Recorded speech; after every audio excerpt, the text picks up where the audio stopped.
now. Like, I'm destroying motherfuckers on it. I'm just like, I did this one gaming. And we are live, guys. The Irish Podcast episode 16, excuse me. We have a very, very special guest tonight, though, guys. Back in the day before I was even a YouTuber, at a time when YouTube gaming community was actually held responsible. This person was kicking ass on the 7th cast with Black Bond. You may know him for showing off his game collection, 7thLevel series on YouTube. It's our very own redneck gamer and this guy you don't want to get into a debate with, the 7thLevel. That's who my one big special guest is tonight. Now, I am the Irish TitanFallPrincess, okay? The Irish Girl Gamer. But enough about me. I'm going to let the panel introduce themselves and ask them what they've been playing. We're going to start off with our special guest, the 7thLevel. Introduce yourself. Well, hello. I got to tell you, I've been on a lot of podcasts. I don't think I've ever had quite such a gracious introduction. I, for one, am blessed and touched. But anyway, I'm the 7thLevel.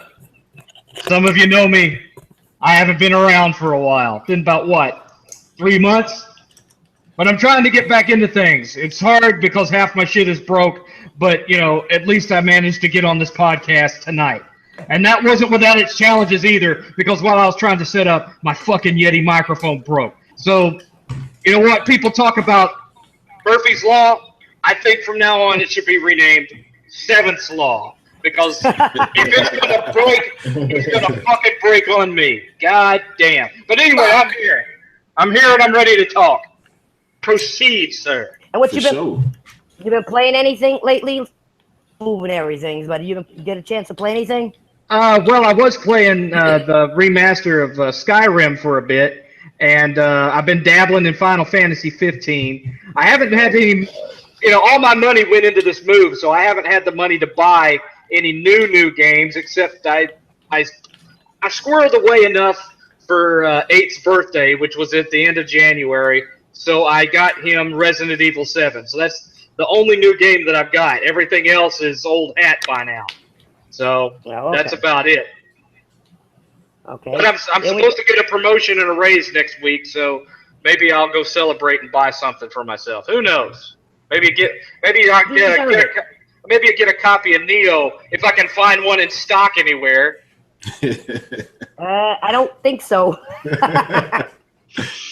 But it's a niche title. It's just a niche title. Right, Xbox? Fucking assholes.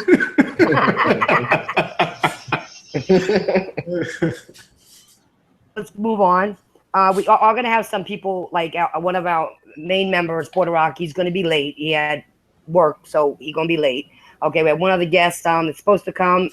He's on the road, so he's running late too. So when they pop in, they'll just pop in.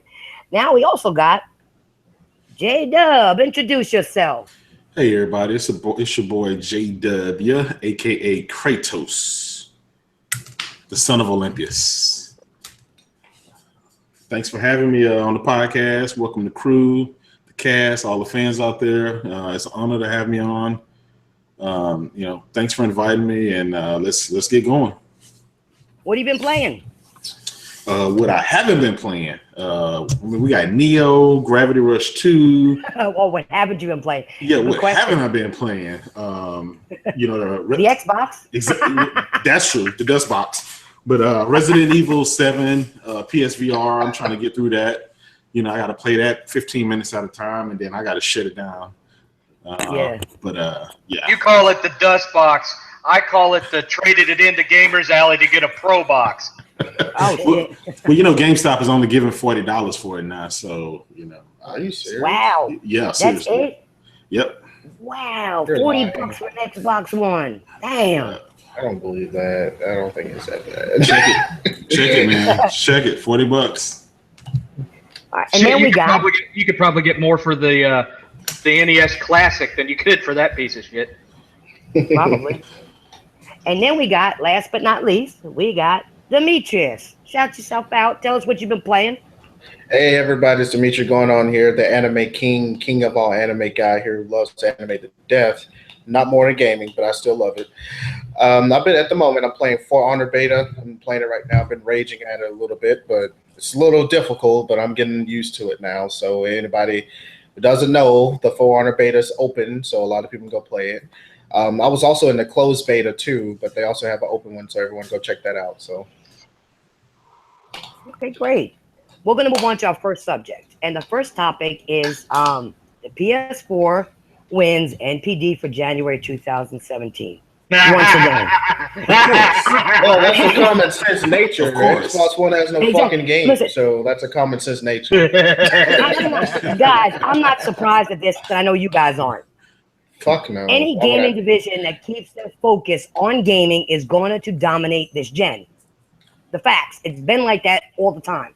Now, we have some Xbots, excuse me, and Xboxes probably on suicide watch.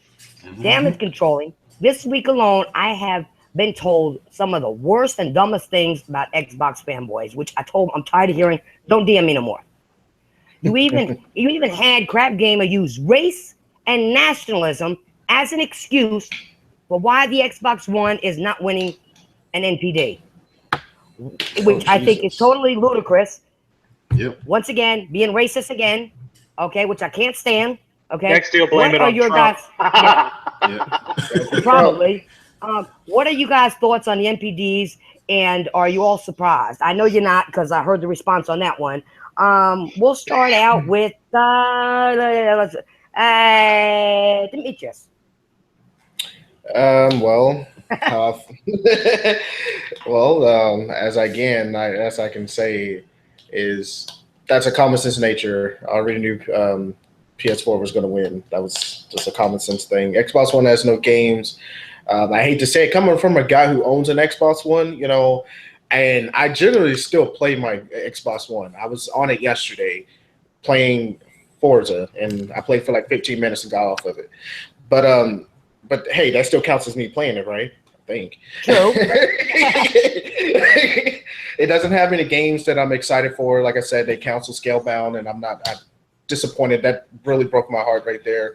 So, like I said, yeah, I mean, I still have a lot of games on my Xbox One. I don't play them anymore. I still have Quantum Break digitally downloaded. I need to get back on that one day. I still have my Assassin's Creed Syndicate, even though I have it on PS4. I've been trying to play both consoles at the same time. But Sony winning, that's a common sense nature. I already knew they were going to win. Sony has Horizon coming out this month. They have a lot of things going on.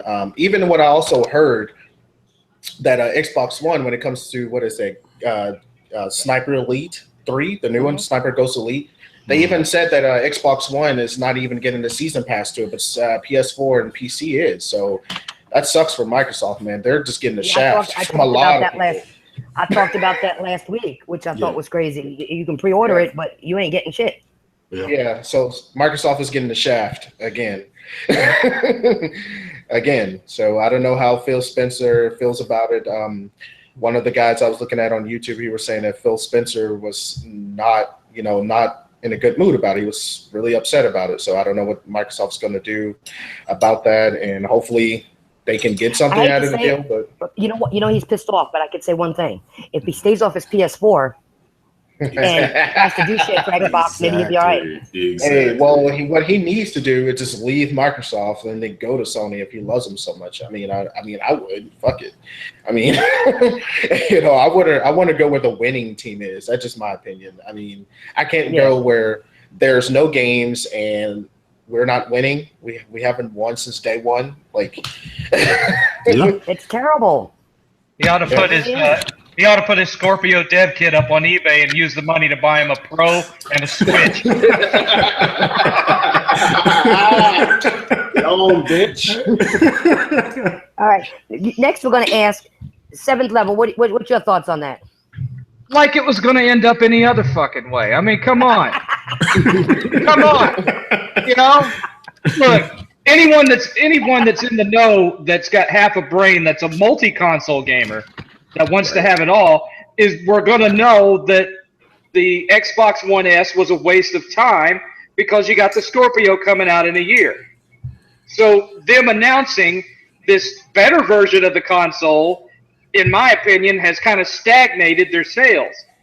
I mean, the Xbox One S sold really fast for a little bit, but it wasn't enough to top the PlayStation 4. It just wasn't. And now you keep getting announcement after announcement after announcement about the PS4 and the PS4 Pro. They're announcing that the next update is going to make it to where the VR helmet can play Blu-ray 3D movies in 3D, so you can actually watch them in 3D in the helmet. Yep. There was and then of course you've got the PlayStation 4 Pro boost mode, where all these old games that aren't going to be getting the PlayStation 4 Pro upgrade patch are still able to be improved in their performance. So it's going to be improving any games that are like not locked at a certain frame rate. You'll be able to get them, anywhere up to 60 frames per second, where they were, maybe operating at 30 or 40. And then games that are locked at 30 frames per second, they're going to be, they're not going to be having the frame rate drops. And now they've shown comparisons now where it's not just doing that, but on games that aren't getting the patch, it's improving draw distance, it's improving the lighting, it's resolution, improving the shadowing, the resolution, especially if it's a dynamic resolution based game. And so, it's a win-win even for games that aren't being optimized from the get-go for the system. It's making the older stuff look better now. I will agree that it should have been on there from the beginning. That should have already been in the Pro from the start. But, I'm not going to complain too much because I got a Pro sitting here. And I'm just waiting. I didn't get invited. And you're getting it. So you're going to be getting it. So yeah, I'm going to be getting it eventually. But the diehard Xbox fans, they're trying to downplay it. Well, when the Scorpio comes out, it's not even going to need that. Yeah, it's not going to need it because you're not going to have anything but old Xbox 360 games to play on the fucker. There ain't no shit coming out for that thing. That's why I traded it in, because after it, I can go back as a collector and buy the fucking piece of shit when it's a discontinued item, and it ain't going to be one of these rare ones you're going to have a hard time finding. So I'll be able to pick one up for $75 and get all the games for $5 a piece. Why should I waste my fucking money on $60 per pop now? No. That's Well, Seventh is telling the truth. I am so glad you joined us tonight, Seventh. I am so glad. Well, he's telling the truth about that. I mean, that's just the facts. Telling the truth. Because the craziest thing about it is, like he said, Microsoft has no games, and that disappointed me because just a couple months ago, I was in a party chat on the Xbox One. My friends were just hyped for Scalebound. I was like, man, you can't wait to get Scalebound. Fuck yeah, man, we get Scalebound, man. And now I'm saying, fuck no, man, it ain't coming out, man. Fuck. But what's crazy? People bought either a Slim or an Xbox One just for Scalebound. Yep. And I fucking wanted to pre-order Scalebound too, and I was like, shit. And now they got a fucking let me tell you, dust box that they can't even use. Now they interviewed Platinum Games, and Platinum Games was very disappointed. They put a whole lot of work in it, and the rumor being is that they just couldn't get the frame rate going on the game because they were making it. Microsoft insisted on it being multiplayer online co-op, and that was fucking up the frame rate. And of course, they don't have a whole lot of experience at that studio with getting multiplayer co-op to work. Not a whole lot. So, they were saying, well, we can't do anything about it because Microsoft owns the rights to it and blah, blah, blah. Look, Platinum Games. All you have to do is just cover the dragons in fur and rename the game Luck Dragon Bound.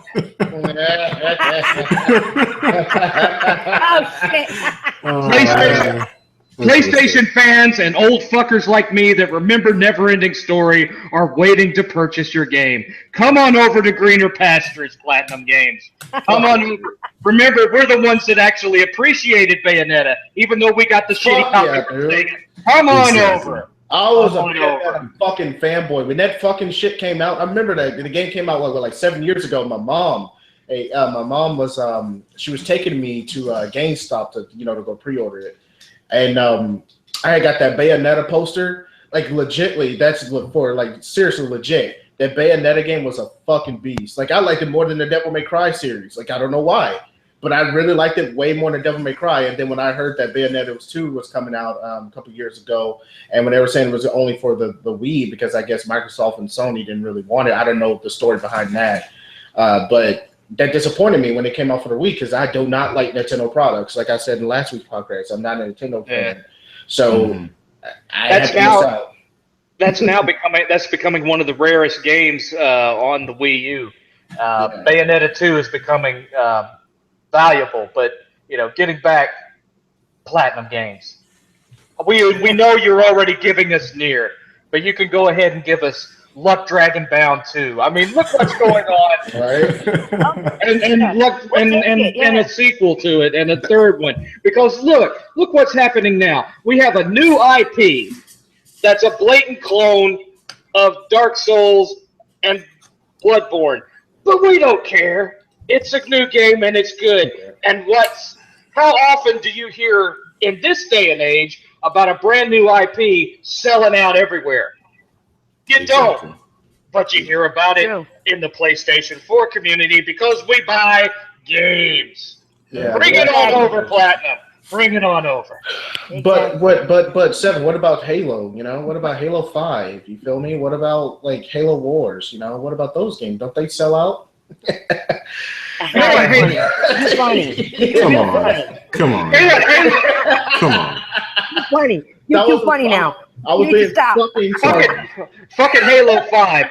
Halo 5 reminded me of when I was a kid and my parents took me to see the brand new you got it started again. No, the brand new Pink Panther movie, right? And they didn't have the heart to tell me that the guy that played Inspector Clouseau was dead. So I go to see this thing, and there's no Inspector Clouseau through the whole fucking movie, and then you get to the end, and what do you have? You have fucking Roger Moore doing a French accent. That's what Halo 5 was to me. It was a Halo game. It was a Halo game with no fucking Master Chief. Yeah. You know what? Coming from a piece of shit. You know what's funny? I'll admit, on my behalf of Halo 5, coming from a guy who never liked Halo, ever. Never a Halo fan, no matter what the fuck it was. Halo 1, 2, 3, what is it? Halo Reach, ODST, Halo 4. I was never a Halo guy. But when I bought Halo 5, I don't know why. I actually liked Halo 5. I was actually really good at the multiplayer. I was a monster at it. But no one really plays it that much. Every time I go on my 1, and about a couple months ago, I was playing it on the 1, and no one was fucking playing it. It was hard to find lobbies. It was hard to get into a game. It was really difficult. So, but hey, I guess no one likes Halo 5 anymore either, huh? I'm not even a multiplayer fan. I play them for the campaign. And the big thing that I noticed about Halo 5's campaign was the AI was dumb as fuck. Yeah, I know. I mean, these bad guys were dumber than a bag of hammers. I mean, you could run through an entire environment, running right past bad guys without them even seeing you or shooting at you. And I could run from like one side of a level to the next door, and only when I get to the door would they suddenly notice me and turn around and start firing at me. I mean, it was so blatantly easy that even a dumbass like Darkside Phil figured it out. Shit. Oh god! All right. You see, you keep getting him started. Right. You keep getting me a lot of subjects that he can get started on. I'll try to stay quiet so everyone else can talk. No, go ahead, J-Dub. Get your 2 cents in there. I mean, I don't think anybody's surprised. I mean, nobody can say, "Hey, I'm shocked." I mean, this has been going on for the last 3 years. It's almost to the point where I think they need to do away with the NPDs and just give Sony the crown. Look, you guys won. I've been saying for 2 years now, the console war between Microsoft and Sony was over the first year. Right. The first year. Within 6 months, they had a price drop. 6 months of releasing a major console, they had a price drop. Yeah, never ever had happened in history. Had a price drop. Yanked the Kinect out. Remember all these lies they told us? They told us you wouldn't be able to take Kinect out. It wouldn't work without it. Yep. 6 months later, that's yanked out. Then they said, "Hey, no, exclusives will not go to PC." Guess what? Now all the shit go to PC. It's a lie after lie after lie and a lie. Remember when they had this? They also said with that Connect thing, you had to be online all the time. All What the if time, somebody went on goddamn vacation? If you don't check in, you're fucked. You shit don't work. Well, that was part of the original, stuff that they tried. They wanted to have the always online. They wanted to have the Connect spying on you 24 hours, listening and recommending stuff. Right. But you know what? I hate to cut you stuff. off though. You know what? I hate to cut you off here. Why did Microsoft think that it was a good idea? Who did they really just sat down in their meeting and say, "Hey, let's fucking spy on people"? Here's the thing. I don't understand that. Like, with that question you just asked, here's the thing. Realize the only reason Microsoft ever entered the console market, the video game market, is to try to push Windows in the household. So it was a gateway. They saw, hey, here's 100 million people that play video games. Let's try to market them towards our Microsoft products, our Windows. Let's put a Windows box in every single household. And guess what? Over time, we're going to move it over from a console to a media center, from a media center to a PC. This was their strategy all along. Right. The gamers said, "Fuck that. We don't want a PC." Yeah, back in the day, they called that the Xbox Home Initiative. Yeah, and wow. And this was their strategy all along. So I mean, they just got busted. The gamers said, "No, we don't want that." Sony released a better product. They didn't focus on all the media crap. I mean, obviously it does the media stuff too, but that wasn't their main focus. Just like right now, Sony's main focus is delivering games. They could care less about the rest of the stuff. This is why you don't see commercials day in and day out of PSVR, because that's an option. That's optional. They give you the options. You can buy a PSVR if you want to, but guess what? We're not going to shove it down your throat. We're going to keep delivering the games, the variety of games, whether it's Japanese action games, JRPGs, shooters, sports. I mean, anything you want, you can find it on the PlayStation. And it's hard for some of the Xbox fans to admit that. This is why people go to Sony, because Microsoft does not offer that on their platform. I don't care how mad you want to get. I don't care how you rationalize. You can say this, the media bias. You can say all of that. But at the end of the day, you saw the first part of this. I mean, just these first 2 months of the year, we have like damn near 10 games to drop back to back to back. Some of them, you had 3 or 4 games drop on the same day. I mean, come on. That's almost turned into a problem for Sony, because I mean, shit, we don't have enough money to keep up with all the games that they're dropping. And then later this month, they just dropped Nioh, and then now we got Horizon coming out in a couple of weeks. Yep. And you got MLB, dropping right after that, and then you got you got Persona 5. Persona 5. We just had Kingdom Hearts 2.8 come out. Yes, we got that coming out, and then we have the Crash Bandicoot. All of this stuff is coming out. I'm still waiting on that Final Fantasy 7. All of this coming out before E3. They haven't even told you what games are going to go. Now, we know we got GT Sport coming out. We know we have, Spider-Man, we know we have all this stuff coming out. I got hard from that. And I'm coming from a guy who's a fanboy of Batman and DC series, loves Spider-Man. And when I seen that shit, when I seen that trailer, I literally got a hard on. I can't wait. I mean, think about it. What guys, tell me, what can Microsoft possibly do to compete with Spider-Man, God of War, Days Gone? Oh, I mean, right now, Jay. You want me to keep going? I mean, nothing this gen. You don't have to. Nothing this gen. I wanted to jump on what you just said about games, because, I wanted the PS4 to have healthy competition, okay? And the Xbox One is not healthy competition for them. They have what? Over the last 3 Halo games in 4 years, 5 Forza games in 4 years.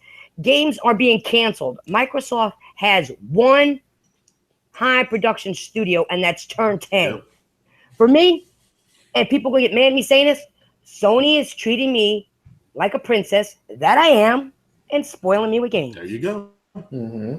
At the end of the day, it's all about games, and people forget that. They you see them on Twitter, you see them on YouTube. They bring out their spec sheets of this invisible Scorpio, hardware. And the first thing I say is, hey, show me the Scorpio. I want to see it with my own eyes. You're giving me specs that are based on something that they talked about 2 years ago, a year and a half ago. how much in that amount of time? How many studios have closed down? How many games have got canceled? Tell me how many games are going to drop from today to December for Xbox? Tell me. Well, apparently they got name them. Sea of Thieves and State of Decay, right? I think that's it. Okay. I don't know anything. Okay, those are big. Those are big mega hits. Those are system sellers. Maybe that's more. Maybe the Xbox fanboys can tell me. But other than that, I don't know. Like I said, I really don't know. Like I'm dead ass. No. Granted, those games like State of Decay, I enjoyed the first one on the 360 and the not remastered, but the Xbox One edition one. And I do enjoy that type of game, and I'm probably going to pick up the State of Decay 2. But at the end of the day, if that's what you're going to try to compete with against Sony's big mega hits of games, I mean, that stuff doesn't even hold a candle to Sony's smaller type games. Right. You have to distinguish that. You have to distinguish it. That Switch is putting out more than that. Yeah. Oh yeah. Right now, let's keep it 100. Right now, the Switch is putting out more. The Switch is Microsoft's competition right now. It's not Sony's competition. No, it's not. Sony already said our competition is PC. We want to grab some of those PC gamers. Microsoft is not our competition. We're so far ahead. We don't care. Right. Well, they are, but you're not lying. And I know people are going to get ass hurt in the comment section, and people get ass hurt when they watch this later on. But the truth is the truth. Yeah. Y'all spitting out the motherfucking facts, and it is what it is. Yeah, that is the truth. There is no competition right now for Sony, and Sony's going to pull ahead so far. But they need competition, because the only reason why I need competition because you don't want them to slack off either later on. Yeah. Oh, we ain't got no competition, so we can lay low now. We don't want that to happen. We want. I'm not gonna lie. I want Microsoft to succeed, but the path that they went down within the last 2 years, I think the biggest mistake they ever made was giving away their exclusives to PC. Because guess what? There is a shitload of people that have PCs. Now you may say, they don't have all this big hardware and these big graphic cards, but there's a lot of people that have comparable, they don't have to run it at 4K resolution. They don't have to run it at 1440p. Some people are just content with 1080p, maybe even 720p. If you have a decent laptop, like I was saying in the last podcast, I believe the only reason why Microsoft is doing the whole PC going to Windows 10 it's because, Microsoft owns a lot of revenue to the PC part of the community too. So if they get money, like I said, if they get money from if it doesn't sell well on Xbox One, if it sells well on PC, Microsoft still gets money regardless. Yeah. So that's why they did it. So it's I guess it's more of a win-win situation for them. You know what I'm saying? We're still not broke at the end of the day. Wait. Now, do they still get money if it's in the Steam store? Because Steam is dedicated to Steam. No, they don't. And that's the problem. They don't. Because Steam, this is its own company. As a gamer, as a PC gamer too, not just console, but Steam is where I buy all my games. I do not want to go to the Windows Store at all. So you're pretty much supporting more Steam than you are Microsoft. Well, yeah, because that's where everything is. That's where all the friends are. I mean, that's such a big platform. People don't realize it. Yes, it runs on Windows, but Steam is its own thing. So the Microsoft Store is going to have to, and that's why they try to entice you by saying, hey, if you buy it in the Microsoft Store on PC, you get to have it on the console as well. If you buy the console, you get to play it on the PC as well. But think about it. Most PC gamers, they go to Steam. That's the biggest. That's 90% of their gaming. This is going to kind of lead us into our next topic. Can y'all hear me now? Mm-hmm. Yeah, 7. Well, see, y'all are going in the next topic. I didn't even get to talk about that part. Got my head set. I'll make it quick and I'll make it ultra brief. Okay. All right. You know they had you going off and off and off. But you know what? It says you are just coming back. Oh, go ahead, 7. My mic cut out, but I'll tell you, I had to drop out, come back in. I'll make it real quick. It's one thing I noticed you talking about. Can you hear me? Yeah. Yeah. All right. Can you hear me good? Yeah, I can hear you good. Okay, so you talked about the VR helmet and how it was an option. I think one of the funniest things is people talk, on the other side of things, talk about, oh, nobody bought the helmet, it's dead already, it's blah, blah, blah. And yet a third of everybody that's playing Resident Evil 7 on the PS4 is playing it on a VR helmet. I would say I have over 300 friends on PlayStation, and I would say at least about 120 of them are playing VR. So Right. That's there you go. Thing. And you still can't walk into a store and find one easy. But no, you can't. As far as the Xbox One goes, I'll make this real quick. Talking about everything that they lied to us about and whatnot. Before the system even came out, I made a video called Xbox Done. And in that video, I was talking about the system, and I said in that video, before the original even came out, within a year, they're going to release a connectless bundle for that system. And I was right. Yeah. I was right. Now, as far as why they did things the way they did, part of it, I think, was to curtail piracy. Part of it was to try to eliminate loss of sales from rentals and from borrowing games. But I think, and this is just my opinion, I got nothing to back this up, but I think part of it was that they saw how dominant Steam was starting to get, and so they wanted to build a Steam box before the Steam box came out. And that's why they were pushing digital real hard and, not buying physical anymore, downloading all your games off of Xbox Live and all of that kind of stuff, and bringing in backwards compatibility so you can play some of the older games. I think they were trying to turn the Xbox more into a competition for Steam than the PS4, because they really thought that the PS4 wasn't going to be competition for them. I wonder why, because they thought that they dominated last gen for PS3. Is that the reason why? Well, up until the last 2 years, they did. Yeah. But anyway, I want to say those were my points. This is the biggest play dominant. Lost you there for a minute. Yeah, you're cutting out, man. He's cutting out a little bit there. Yeah, he's cutting out. I don't even hear him no more. You guys hear me now? Yeah, I hear you now. Okay, perfect. This is the biggest problem with that statement that Microsoft dominated last June. Sony came out a year later after Microsoft had already had its platform on the market. Mm-hmm. Not only that, it was several $100s more, if not $100, but they had the 60 gigabyte version that was practically $200 more than the Xbox 360. So not only do you have the price, but you have a year gap. But Sony was able to find a way to reel back the Xbox 360 in, and then at the end of the gen, they ended up neck and neck. And I don't know if Xbox stayed ahead or if Sony stayed ahead. It depends on who you ask. But at the end of the day, that's a lot to come back from, and that's what I was hoping that Microsoft would do with the Xbox One. And that's another thing to consider in that regard is that their numbers were also including the millions and millions of replacement Xbox 360s that had to be bought when it red ringed prior to them spending $1 billion on increasing the warranty on the thing. Yeah, right. Yeah, because I remember my 360 red ringed more than anything. So I think everybody. I got lucky. I still got my original. No, I got my original 360, and I hadn't had one problem with it. Wow. So that I gotta say. No, I got that one in a million. I got that one in a million. Wow. I wasn't on my back that time. I think everybody had at least 10 Xboxes. I had everybody had at least 10 Xbox alone that week. No, 4. I had the Xbox One E, where the fuck it is. No, the slim one, where the fuck it was. Then I had the Modern Warfare 2 Xbox 360 Elite when Modern Warfare 2 came out. Then I had the Xbox 360 Arcade one. My arcade one died out like so quick. Got rid of that, traded it in.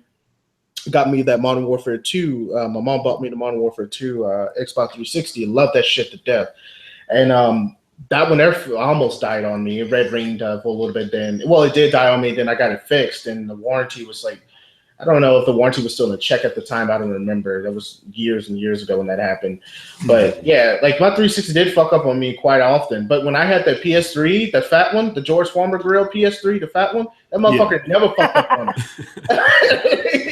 But I'm gonna tell you, I had my 360 from day one, and I'm gonna tell you, like I said before, Murphy left me alone that day. I'm Irish. Yeah. It didn't fuck with me because when I picked up mine, I still got it to this day, and there's no red ring. So Murphy left me alone. When I bought my Xbox One, Murphy jumped on my back again, the bastard, and started fucking with me with no games. He gave me a death box. I had 3 360s. The two of the Elites. The first one broke 24 hours after I bought it, so I had to take it back. The second one got stolen when those guys broke into my house in 2010. And then the third one was the limited edition Halo Reach Xbox 360 Slim model. Nice. Yeah. Wow. Is that the ones they made? Is that the versions when they made the Star Wars version and they made the yeah. That's it. That was in the Gears of War 3 one. That was pretty sick. I liked those consoles. Yeah, they were cool, and they made little noises when you hit the power button. They were pretty cool. Wish Sony did something like that. That was pretty cool. Well, we're gonna move on to the next subject, guys, because we keep jumping off subject all night long. But that's all right. That's all right, because I'm sure the people are loving it because we're bringing some good shit up, so it don't matter. But I don't know if you guys read it. There was an article that I read a few days ago with Phil Spencer that talked about backwards compatibility 360 games probably being on PC. Now, I've been seeing that Xbox One is going the PC way this entire gen with Windows 10. Y'all saw that. Yep. And later this year, now, the Scorpio will launch. Most Xbox games are also going to PC. If you already have PC capable of running Xbox One games, and then backwards compatible games is also on PC, where does that leave the Scorpio? First of all, we have no games for it, but where does it leave the Scorpio? If you're putting everything on PC and people got rigs that can run backwards compat and run these games just like a Scorpio can, where does that leave the Scorpio, guys? Who wants to start out with that one? I'll leave it open. I'm not even gonna pick somebody, and I know 7thLevel wants to. Part of the problem. I might as well jump in. Go ahead. I didn't give you a chance. No, we gotta give you a chance because you've been out of the loop for a little while with the move and doing all that shit and all that shit that happened. So go ahead and take it away, Seven. Go ahead. Well, and part of the thing that makes it unpredictable is we still don't got a confirmed price for what the Scorpio is going to cost. But chances are, by the time that system comes out, you're already going to be able to walk into a PC part shop and build a computer for less than what the Scorpio costs that'll perform as good, if not better. Yep. Okay? So literally, they're kind of shooting themselves in the foot because your logic would tell you that the audience they would be aiming for at that point for the Scorpio would be gamers that are too broke-ass poor to afford a decent PC and just want to get a console. But if that price point isn't in that $299 to $399 sweet spot, and maybe even if it is by the time that rolls around, judging by how fast the price on PC parts drop, especially GPUs, it's entirely possible that you may still be able to go out there and just slap a 970 and a couple of other things in. Well, not a 970, but you'll be able to build a PC that'll run at around that 6 teraflop mark, if they even reach 6 teraflop, for at about the same price or maybe a little less, depending on how much they charge. I have a hard time believing that they're going to hit that $399 price point without really taking it up the ass and having to sell it at a big loss like they did with the 360 when it came out. But I don't think they'll be willing to take that loss because they've been losing for 3 years on the Xbox One. Yeah, a lot of L's. They started out this console, this Xbox One. It started out at what, $499, and then 6 months later they had to drop the price by $100. Dude, that was not in their projections. That was not in their budget. That's not what they thought that they were going to be, well ahead of where they are now. So and then all the price drops, and then all the added gift cards and all the included games over. I mean, they just can't financially. They just can't. Now, for the guys in the comment section and the Xbox go crazy, I'm not saying that Microsoft doesn't have money. Microsoft has a ton of money. Xbox doesn't have a ton of money. They've lost a lot, and this is why they're not spending a lot of money getting the deals that Sony are getting. A lot of people fail to realize Microsoft and the Xbox are two, they're separate department. A lot of people don't realize that. You know what I'm saying? And so, as I feel is this here, when the Scorpio drops, when it comes out, I'm gonna purchase the Scorpio. I'm not saying I'm not, because coming from a guy who loves gaming as a whole and as an all-around person to buy games, I feel as though, and this is my opinion, I think Microsoft cheated me out of gaming as a whole. I don't see the point of going up or whatever you buy your consoles at. I personally go to Best Buy and get my consoles, or I go to Amazon or order on Amazon. But wherever you go, Toys R Us, Walmart, it don't matter where you get it from. I don't see the point of just going straight to Best Buy, whoever, asking for an Xbox One, because you're not going to have anything to play it on. Where's your exclusives? Where's this? Where's that? You don't have anything. So fuck it. You might as well just pick you up a PlayStation 4. I would say, myself personally, I would tell a person, get you a fucking 4K TV and so get your goddamn PS4 Pro and then actually have a real gaming experience. But, not many people can just do that. So, I mean, it doesn't cost that much to get a PS4. I mean, you're going to have a better experience, a better time, better games, more consistent games than Microsoft. It is what it is. Fanboys can get hurt, but it's the truth. Yep. now you know what you just did. Now there's some more of them on Suicide Watch. Why you got to do that? I mean, fuck it, pull the plug on them. Well, you know what? If that depresses them, this is really going to push them over the edge, because if you really want to think about it, you can't give all of the blame to Microsoft. Some of the blame lies in the fans themselves. They didn't buy the games because they've had these new IPs that have come out for that system, and every new IP except for maybe Rise has tanked, absolutely tanked. Sunset Overdrive took a big shit. Yep. Quantum Break took a big shit. Look what happened to Gears. Recore. Oh, fucking disgrace. Quantum broke. Everybody hyped up. Dead Rising 4. They don't buy games. You're absolutely right. I've been saying that forever. So it becomes a vicious cycle, because Microsoft's looking at all these new games they invested in that no one bought, and then they're looking at the numbers for like Gears 4 and Halo 5 and Forza and all this, and they're like, why the fuck are we wasting our money on this shit? Let's just keep making sequel after sequel, because that's all these dumbasses buy. Right. Exactly. And then they're complaining about why they got no new games. Yep. But Seventh, you're absolutely right. I've been saying this forever. If you don't speak up as a gamer, and that's why I try to get people who are multi-console owners on my podcast that want the new IPs, find out those jackasses that just buy that other bullshit and say, no, they're not the majority. They're the minority. Okay. Well, we got to speak up too. And that's why I'm trying to do that. Because like I said, Sony needs competition, and right now Sony ain't got no competition. They really don't. Yeah, but the thing about that is that Microsoft, they don't speak Twitter.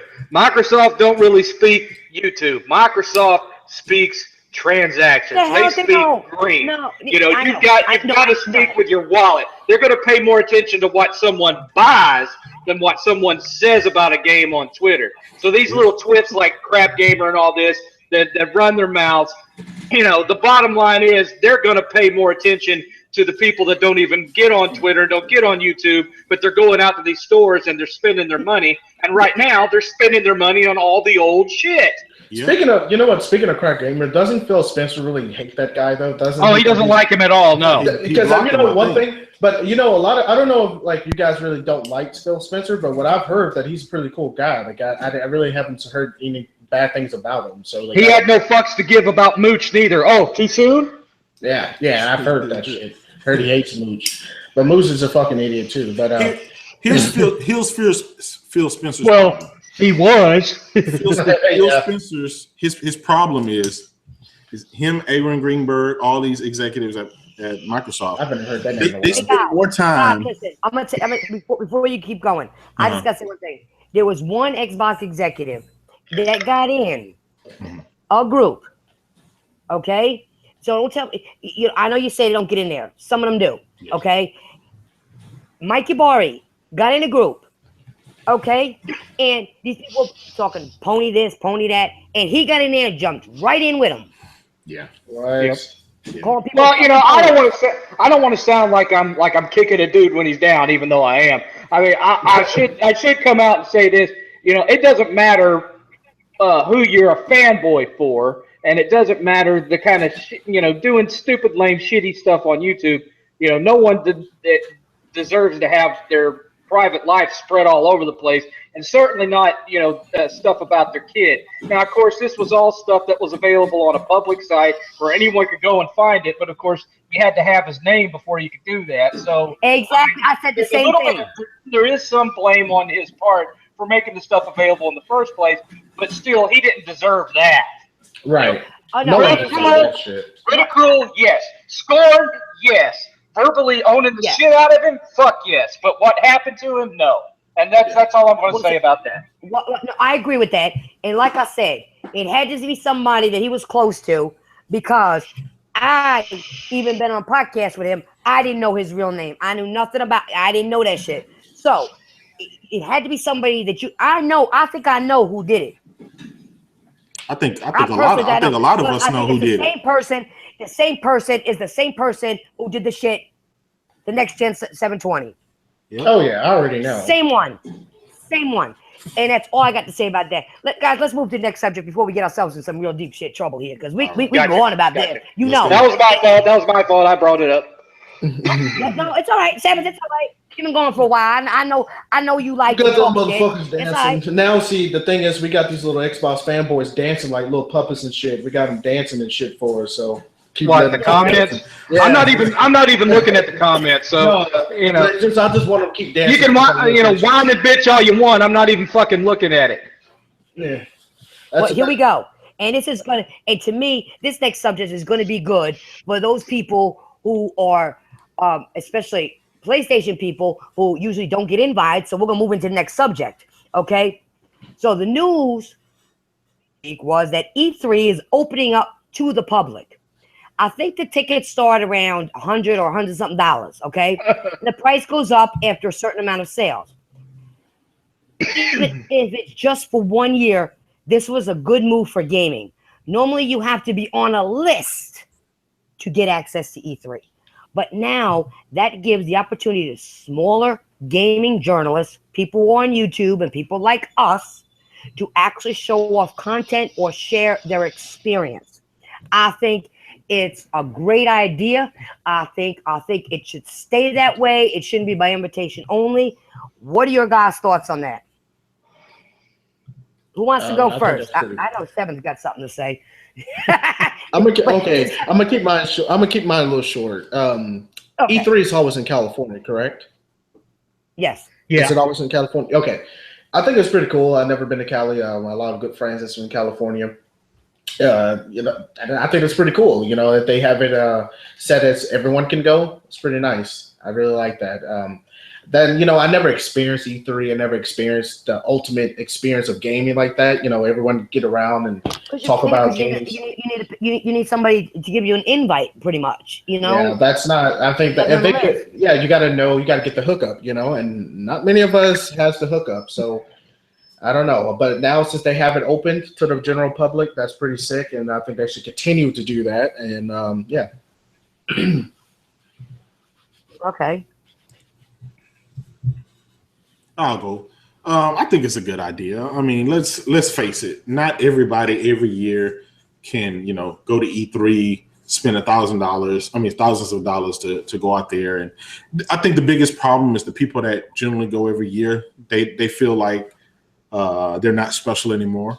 And I do understand a lot of journalists and a lot of YouTubers and guys in the media, or the I guess the crumb side of the media, will feel like, well, now everybody's going to be reporting, everybody's going to be taking pictures and interviewing and doing all that stuff. So that kind of takes away something special for it. But I mean, hey, if I live down the street, Yeah, or if I'm able to afford to go, I'll go, and I think that's a good thing.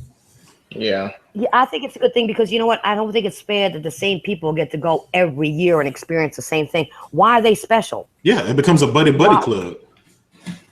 It'd be that everybody who's a gamer, E3 is about gaming, so we all should be special.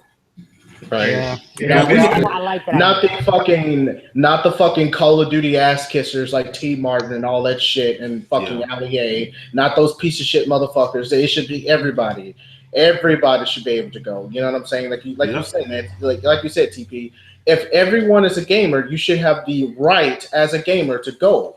You know what I'm saying? That's not fair. Why do I have to watch it on fucking YouTube or I guess the E3 live shit that can be on the internet that people will post? I shouldn't have to sit down and watch it live. I should have the option to go.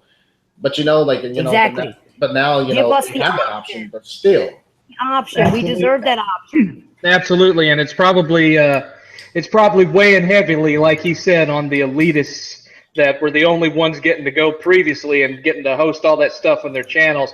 I bet right now Hip Hop Gamer's just crying all over those 20,000 games he doesn't own. But the difference is, you know what's crazy?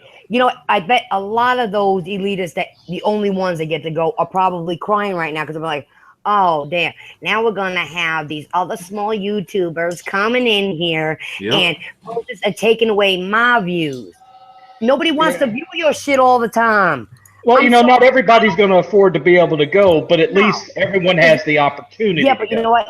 At least people around California, people that are not in California, money, and they can get, because you could buy cheap tickets if the time is right. It's off season, you get the right deals. You can buy cheap tickets and get a package deal, okay, for less than what people think you can. Right. Okay. Let me ask you this: do you think the reason they opened it up to the public was because E3 year after year got smaller and smaller, and then all the developers and studios started branching off and getting their own little side shows? It was starting to get stagnant. It was starting to stagnate. Yeah, exactly. Honestly, I think this is one good step, but I think the next step that they ought to take, to be honest with you, is that they ought to take a page out of PAX, because PAX has PAX East, PAX West, PAX South. They have them regional so that people that can't drive that far or fly that far can still make it to a PAX and have the PAX experience. And I think that they ought to do that with E3 as well, because speaking for myself personally, I don't have the time or the money to drive and or fly out to California for E3, especially when right here in Texas, where I just moved, we've got a retro gaming convention in July in Austin, and then you've got Retropalooza in Houston in April, and then you got Retropalooza again in Arlington in October. So that's 3 within the span of just a few months. So don't forget Gamescom.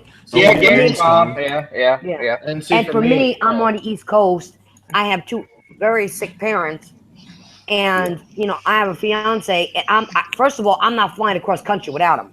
Yeah, and between the 2 of us, we have to get on the right schedule and everything else, and I have to make sure they're okay. So for me, it's very difficult because with 2 people working, and I'm not going without him. It just ain't happening. I'm not going to E3 without him. I'm not going clear across the country without my man. Here's the thing. See, I think here's the problem here. Like, when everyone's figuring out their personal problems, the reason why we can't go, even though we'd love to go. Regional things would be good, like he was saying. That's what I was getting at. Right. When they do that regional shit, it would be good because then it'd be more convenient. Like if they said New Jersey, Pennsylvania, New York, it's going to be one of those states because since I'm right here, I could get there easier. Right. But see, for me, like I live in Dallas. Area, so it wouldn't be as easy for me because I live in the South. So the South, we don't really get as much cool beans like you guys do up north, because that's where the money is made up north. But what I was saying was before, what I was really trying to say was, I believe the reason why, like everyone else, like me, I work. My girlfriend, she just started back working again, and all that whatnot, and all of us pretty much have jobs in the podcast. I'm pretty sure we all do. And all the other famous YouTubers, they don't really have jobs. What is their general job? You know, it's fucking YouTube. True. You know what I'm saying? And look at what is T Martin's actual fucking job? What is his actual job? What is Allier's actual fucking job? You know what I'm saying? Look all these fucking YouTubers. What are their actual job besides kissing ass to Activision with Call of Duty every year or some shit like that? So they are able to go all the time because they don't really have a busy fucking schedule. Exactly. Yeah. They don't have a life. They don't have a fucking life. They really don't. We have life. I have kids. I have 2 kids. You know what I'm saying? That I have to take care of. I have a 3-year-old daughter and a 7-month-old son. You know what I'm saying? And so, do you really think that I'm going to devote my life to go to to go to E3? I would love to go with my children or my girlfriend because she's a little gamer too. But my kids come first, and I believe that's the reason why. That they ask his. That's the reason why they're to go. That's the reason. Wouldn't it be nice if they regionalized it where, like, if they had shows where you could get with your family and go? Wouldn't that be nice? Right. That would be nice. That like 1 year they'll go. That's like 1 year they'll go. Yeah, like 1 year they will go to the south, and another year they will go up north. Like I think it would be fair. Do that. They don't even have to even do that. They can even do like little shows throughout the regions. Right. And then show some shit one spot and say, okay, we're gonna release the other shit when we get over here and over here and over here, right. So that everybody gets a chance to release something on their own channel if they want, or just experience a gaming show or an E3 or an experience for themselves. But they don't do that. Beautiful. They don't do it. They did. And I think it's a damn shame. What's up? What's up? Hey, Porter Rock, what's going on, man? All right, before we continue, Porter Rock, introduce yourself, dude. You're very late, but that's okay because you made it. Oh, I'm here too.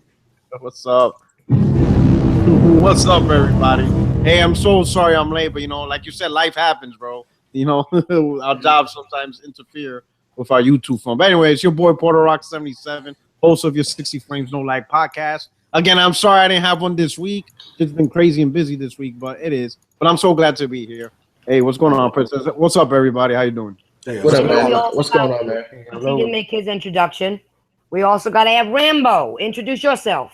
It's Rambo, man. They're just chilling out, coming in a little bit late. Well, way late, I guess. But it's better late than never, right? Oh, yeah. Hey, what's up, man? Never. What's going on? It's all right. Oh, yeah. Speak for yourself. I, for one, am deeply, deeply hurt and disappointed by the both of you for not showing up on time for my podcast debut.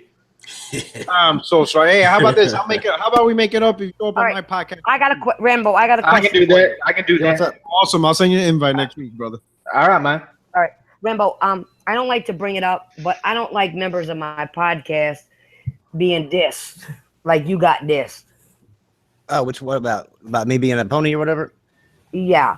If you want to talk about that, you're more than welcome. That was kind of fucked up. When it comes to dude, please, because I haven't heard anything about this. So people ish. Go ahead. People keep calling me a pony or whatever because, of course, I'm buying PlayStation games or whatever like that. But I'm just a gamer, man. I'm actually a PC gamer, but I find myself enjoying the game. I mean, there's a lot of games on PlayStation that you can't get on PC. Right. So I find myself playing on the PlayStation quite a bit, but I would buy all. I mean, if all the games that actually were coming out, like Nioh, and then were actually coming out for the Xbox, I'd be playing on Xbox all the time. So I mean, I'm not a pony. I go where the games are.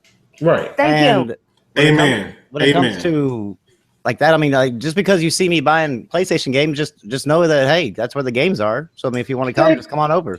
Nah, man, you got to suffer like everybody else. But you know what? I believe a lot of those Xbox guys know this. They just don't want to admit they're wrong. You know what I'm saying? Let's you know how put some people are so stupid, they just don't want to admit it. 228 physical copies sitting at my house, and I don't have I still probably am about 200 shy of the first 2 years of getting just the first 2 years done.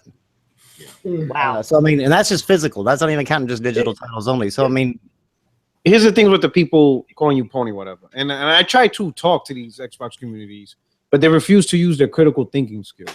Yeah, pretty much. They mess you. They try to fuck with you, Porter Rock. Yeah, of course. Yeah, because they know I'm the fucking bulldozer. So their target's on my back. But I try to have serious conversations with them, and I'm trying to tell them that this Play Anywhere you're going to see more and more PC gamers buying PlayStation. Because why would they buy another product that does the same exact thing as a platform they already have? They're not going to pay $250 to do the same thing. And to play it at lower resolution and lower frames. We could go. It's just everything. yeah. Like, oh, but the games are free. But I'm like, but it's the same thing. You know what I'm saying? Why would you buy the same platform? And plus, if I buy buy the game and play it on the Xbox, then I gotta pay $60 a year, which I'm still covered until like 2019 with my Xbox Live.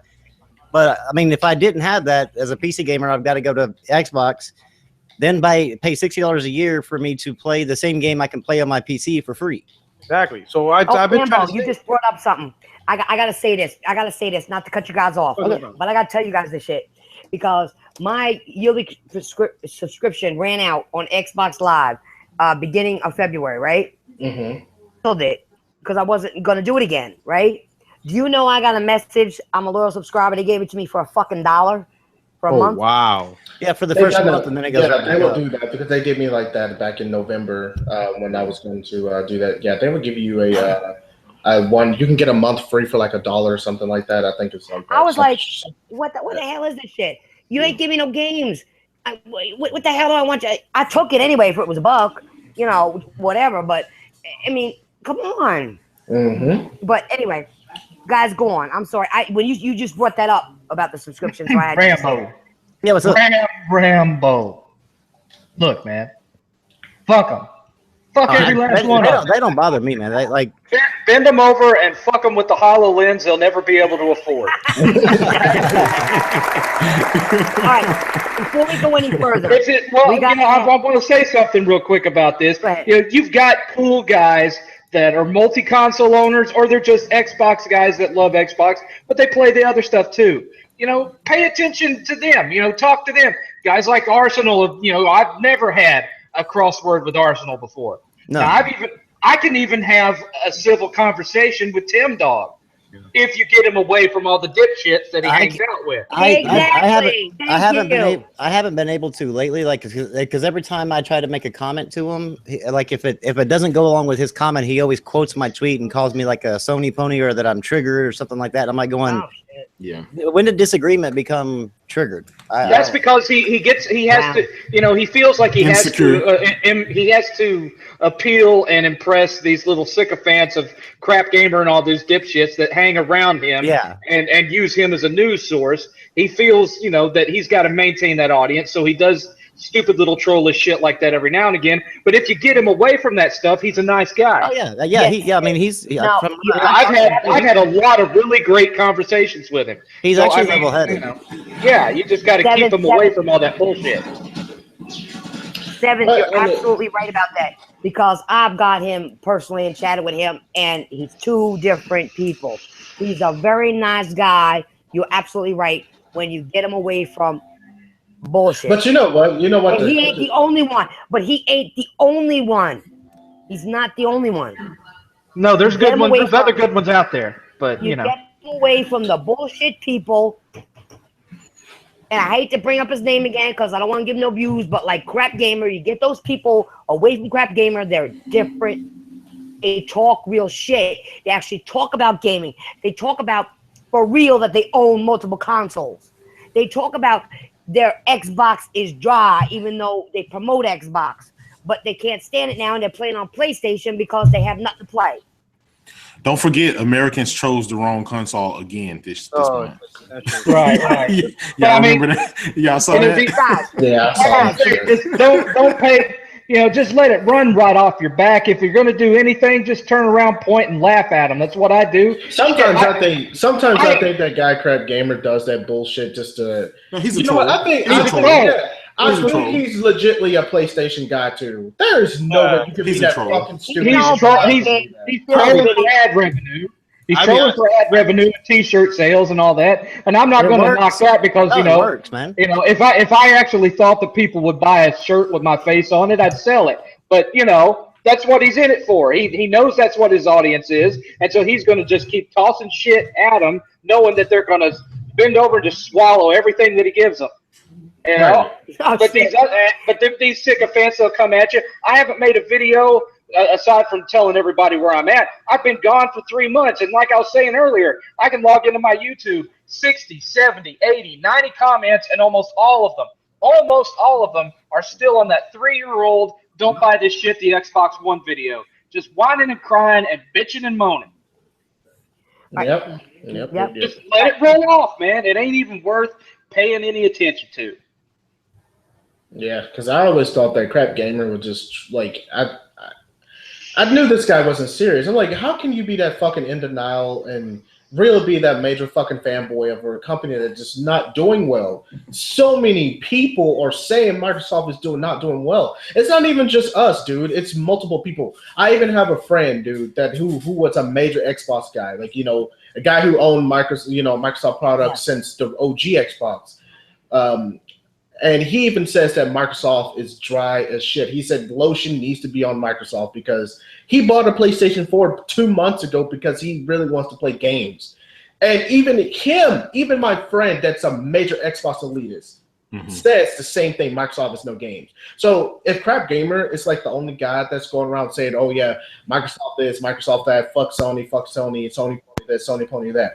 I don't understand it. I just don't understand it. What is he accomplishing out of this shit when everyone knows Microsoft sucks at this moment? They suck. Well, because that's the only thing that he's got. This way. That's all that he's got. He doesn't have anything else to offer his audience. But even so, even with him, man, he cracked his little veneer back when they announced that Quantum Break was going to be coming to PC. Yep. And, I heard he fucking danced like a little. Oh yeah, man! He went into a total man period, sprayed pussy blood all over the internet, and whining and crying and bitching and moaning to Phil Spencer to the point where Phil Spencer didn't want anything to fuck to do with him. I mean, he lost his shit over that, and he canceled his pre-order. Yeah. And then he actually had the nerve to say like Phil Spencer disrespected him. I think that's the only time since he's been on that, since he switched his channel to an all Xbox channel, because his channel didn't used to be that way when nobody watched him. But I think that's the first time since he did that anyone has gotten even close to a glimpse of what he really is. He's a fucking idiot. That's what he is. He's a fucking I know what he is. We don't have to go there. But Rambo, I want to touch on something you said. You said how your friend said that because I want the audience to know how the Xbox is dry and needs lotion. Yeah. Fixing my video. I'm just cleaning it up. I got one where I'm lotioning up my Xbox and taking the dust off of it. I got one coming up. So guys, look for it. I may have it out tonight or by tomorrow. It's coming out. It's going to be a video with, yes, the TitanFallPrincess putting lotion on her Xbox. And I got the good lotion. Oh my God. You know, assy as hell. Just as long as it's lotion and not lube, because we don't need to go there. Oh, wow. No, it's lotion. All right, good. No. Let's keep it clean, guys. I already saw it both. Back in the day, I already saw both Hellhound and the Truth Set You Free making love to their consoles on video. So let's just leave that shit in the past. All right? Yeah, please. All right. Before we move on to the next subject, because Porter Rock and Rambo just jumped in. I want to get their opinions and their thoughts and feelings on. We were talking about before you guys jumped in. I don't know if you heard it. Was about E3 opening up to the public. I think that's a good idea that it's not by invite so that smaller people like us can get in. But before I could ask you, before you guys answer, one thing that 7thLevel brought up, which was very good, was that E3 also needs to do regional shit like other people do so that more people have access to their stuff. Porter Rock, take it away. What's your thoughts on this E3 stuff? All right, so I'll first start out. I think they're doing this to bring in more revenue. Whoever organizes it, kind of make it look like an attraction or something once a year. So we'll see how that works out. I think they did this once before, if I remember, and like they went back to invite only. But I think that's pretty much their main thing. As far as regional, I don't see that happening. It would be nice because I would like to see it, like say, like in New York. You know, every year they do a different location. But I think that's what I was saying. But it would be nice. But I don't think it's ever gonna happen simply because of the location. The location's almost like the regional hub of gaming media. You know, you got all the developers out there. Pretty much majority of the press is out in the West Coast. So I think it's because of the logistics behind it. It's easier to get everybody there, especially for media coverage and the developers to display. You just said one thing that just hit me with a question. What's up? It's convenient for them, but what about the gaming fans? It's a gaming show. It should be about the gamers. You guys have all this money. Travel your ass somewhere else. You pay for all the expenses and bring your ass somewhere else and let us enjoy our gaming. Let us bring our families. Let us do all that shit. You can leave the core E3 for the press and the companies and all that in California, but let's have an E3 Gamers East and an E3 Gamers South where they just bring the same stuff and let them see that there. I mean, by that time, they're already going to have seen all the press conferences and whatnot, the presentations, but let them pay to come play the games. Even if they just call it, E3 Roadshow East, E3 Roadshow South. And it could be a smaller venue or whatnot. Charge $50 at the door. They'll make their money back. Yeah, they will. That's the key. They'll do something like that if it becomes profitable, but they're not going to go out of pocket to make it happen. Yeah. If they do a roadshow, I mean, the point I was making was look at PAX. PAX East, PAX South. It works and it makes money every venue that they do. So if they could do it, E3 should be able to do it too. Yeah. The only thing is E3 is usually just a once a year Super Bowl type thing. It's usually grand. It's like a huge freaking deal. Yeah. And they, it's like a whole week event. They lock on convention center. It's like as soon as E3's over, they're already planning for the next one. And it's a very huge. At one point though, I remember, maybe you might remember $7thLevel, but I think in the early 2000s there was like rumors that E3 might not even happen because it's too expensive. Exactly. You remember that? Yeah, I remember. I forgot what period, but there was a point where they're saying that it's not cost effective to run an E3. And they might not even happen anymore. And I was shit, man, I'm so old. I remember back when CBS was the big shit. You know why? Because they do invite only. Yeah. Come like they're doing this year. The thing is with E3. Yeah. The thing is with E3 is what's going on. The reason why they're bringing in the public now is if you read about it and what's been going on, like places like Devolver Digital set up their booth outside because the booth rent is becoming so expensive. Yeah. So they're setting up outside of E3, so they're not paying E3 rental fees. So therefore, E3 itself, the actual convention, isn't making money. So they're going to start seeing, like, if this goes over well, you'll start seeing E3 become more like a sort of like a carnival type thing, to where we can come in and we can, like, the public can go in there and we can all go to the floor. But they'll save like the conventions, like the actual Sony show and the Xbox show for the media types, and then they'll open it up whenever they open up the floor to play games. And we can play games and we can go talk to the actual developers when they're at their booths and stuff like that. But I mean, to tell you the truth, I mean, I don't really know what anybody's expecting out of it, because the people that actually go now, like the ones that went last year where there was no public there, people like you would wait in line for 4 or 5, 6 hours to play one little snippet of a game. Yeah. So it's not like even if you go and pay $250, it's not like you're going to be playing a bunch of games. The only thing you're probably going to be doing is just going there for the atmosphere. Right. Pretty much. Well, my thing is, maybe network.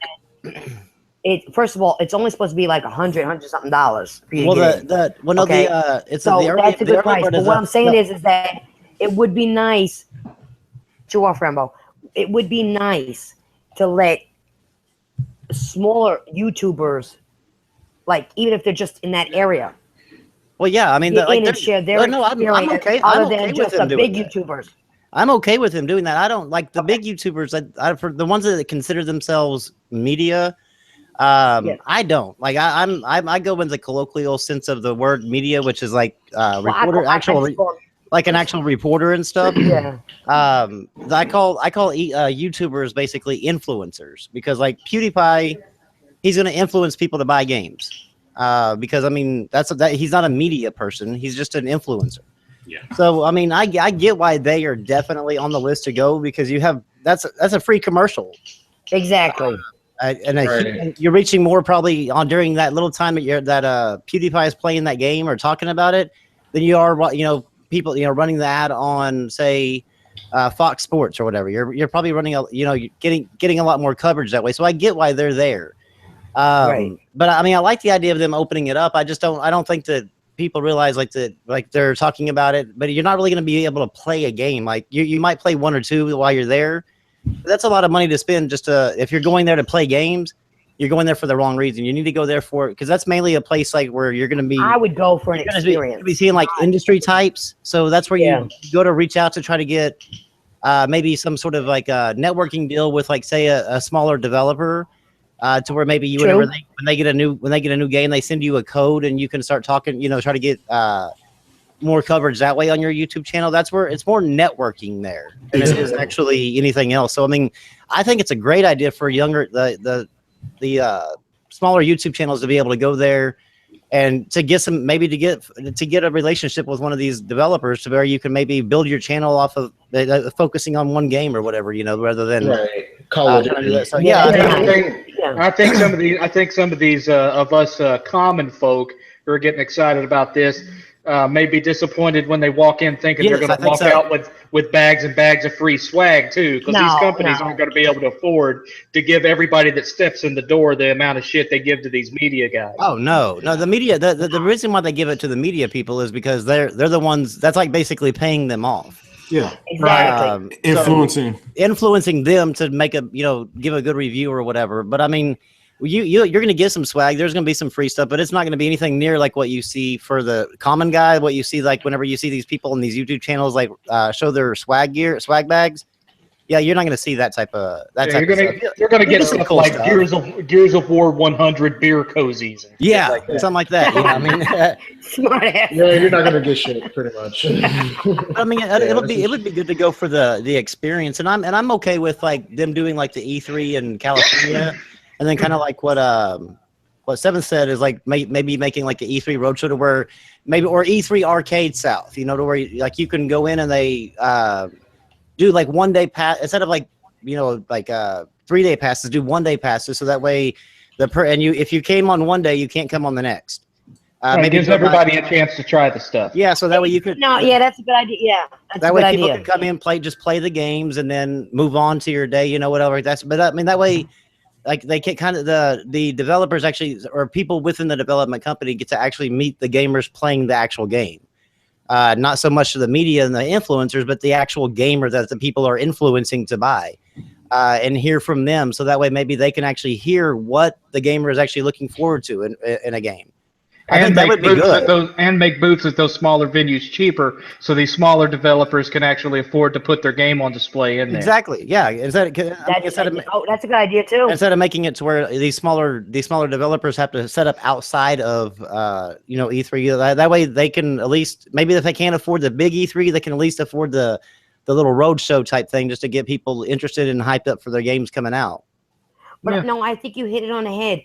That they get to talk to smaller, like, even if they're not YouTubers, but smaller YouTubers and people that may not be YouTubers, just gamers.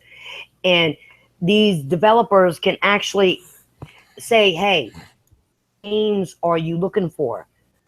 And somebody, you don't know. Us as gamers can maybe give them an idea to start another game. Yeah.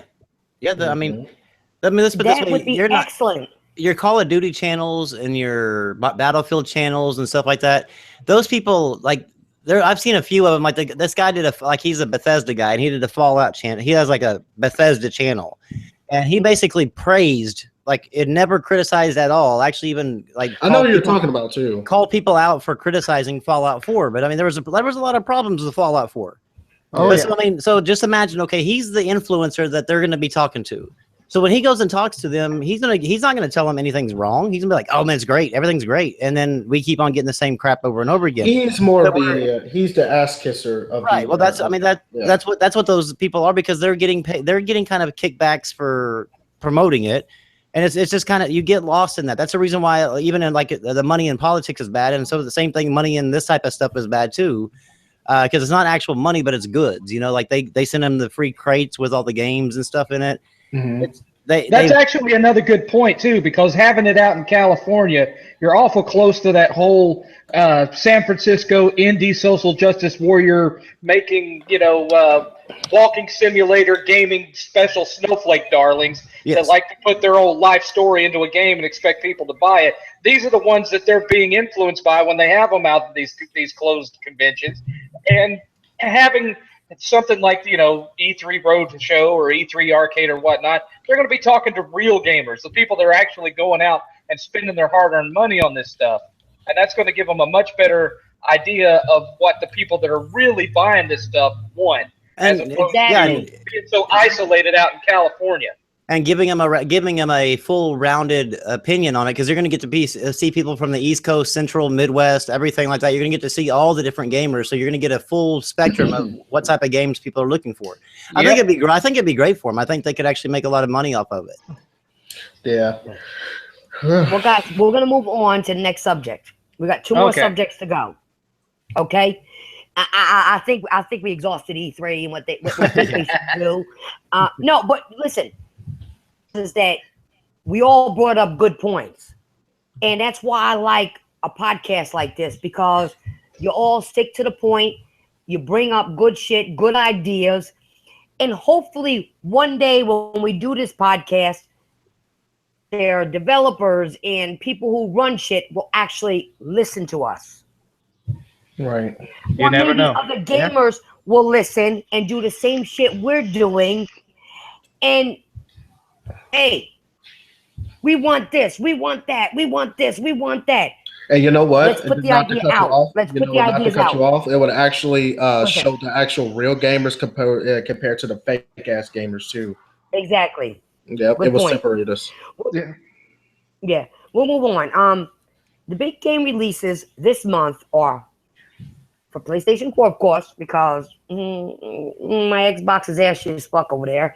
But anyway, is Horizon Zero Dawn, For Honor, and Nioh. Okay? Now, I want to talk about Nioh for a minute, because for the people that don't have this game, I personally highly recommend it. Don't forget Persona 5.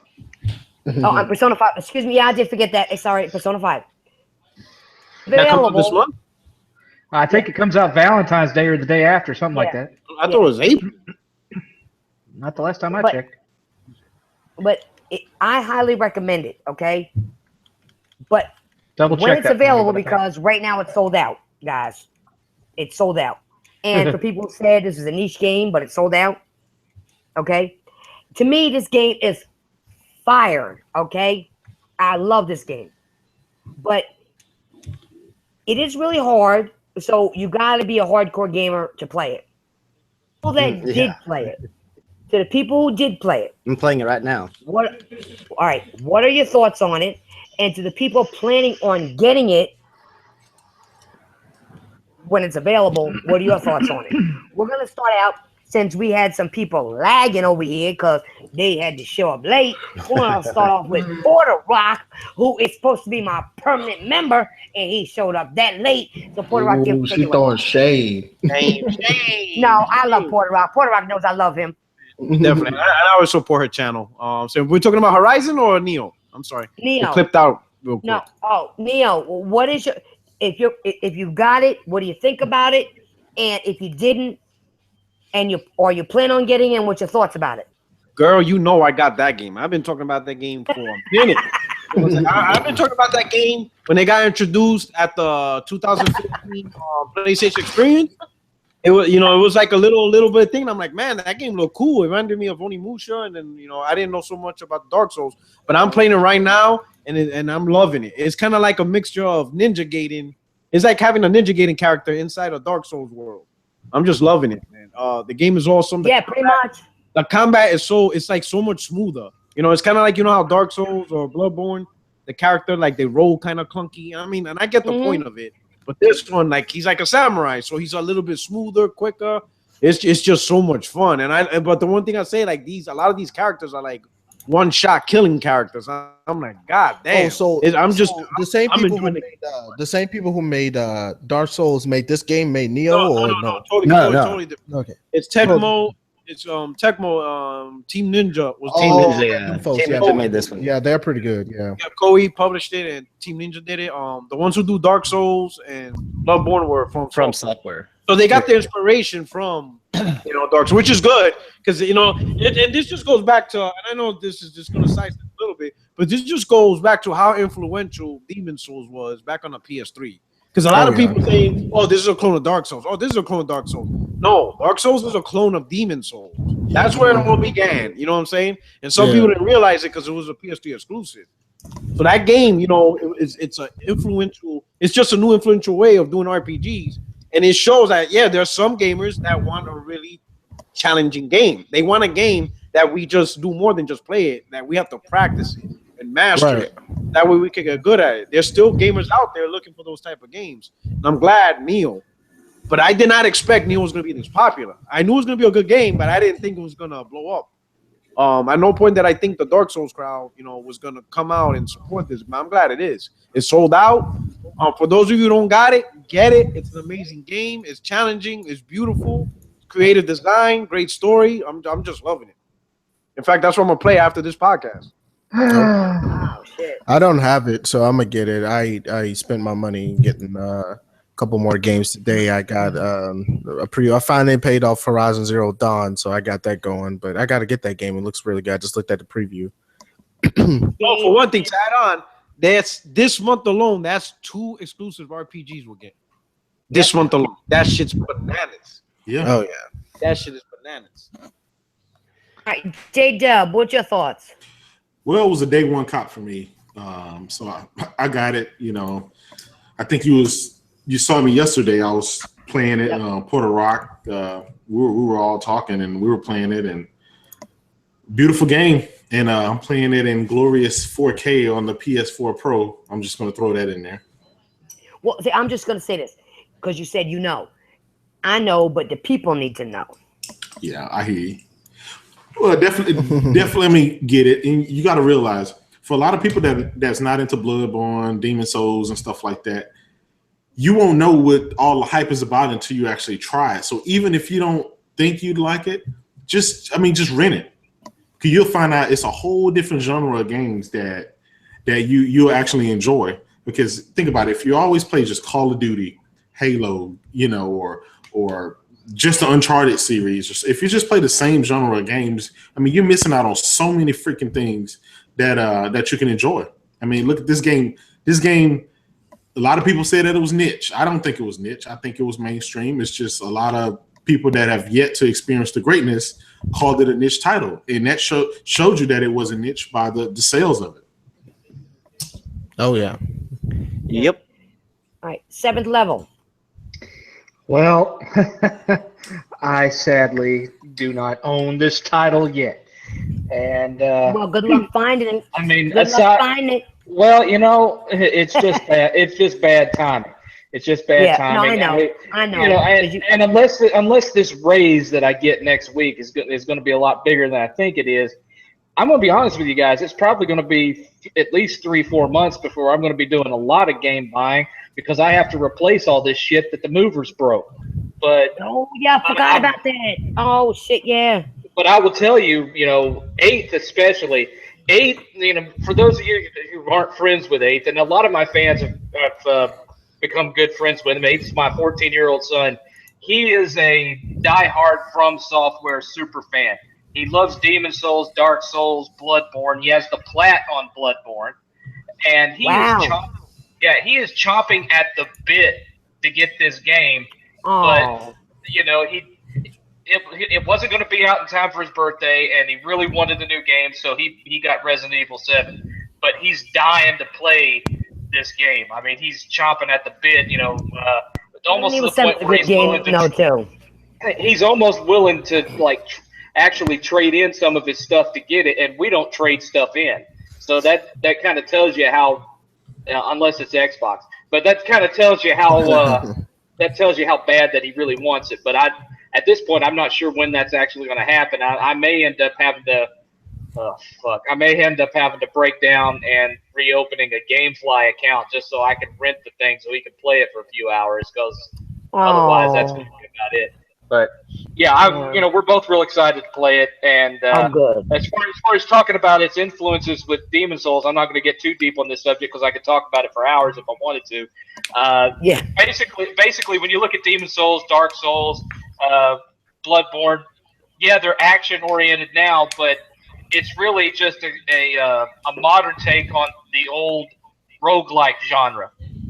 And so, I think that if people get to where they like that challenge and whatnot, it can actually inspire them to get into some of the more retro stuff, because the 16-bit generation had a ton of roguelike games to it. You had Fatal Labyrinth and a whole bunch of games like that were Tower of Druaga. Lots of games that had that roguelike, one hit and you're done, and you basically got to build from scratch type of challenging gameplay.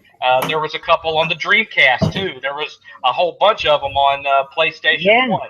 In fact, From Software, King's Field.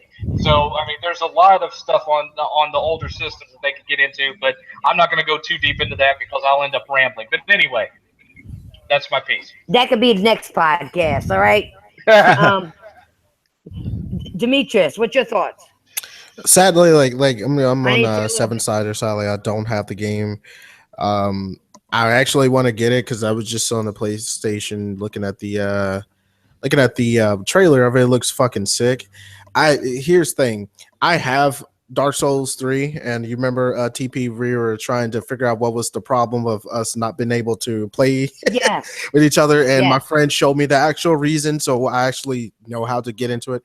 It's Dark Souls is a different series that I discovered a couple years ago with Demon Souls. I never played Demon Souls because, see, I'm a fanboy of Bethesda games when it comes to the Elder Scrolls series. So Nioh, maybe is that the name of it? Nioh, right? Is that the right? Is that Nioh, the way? yes, Yeah, Nioh.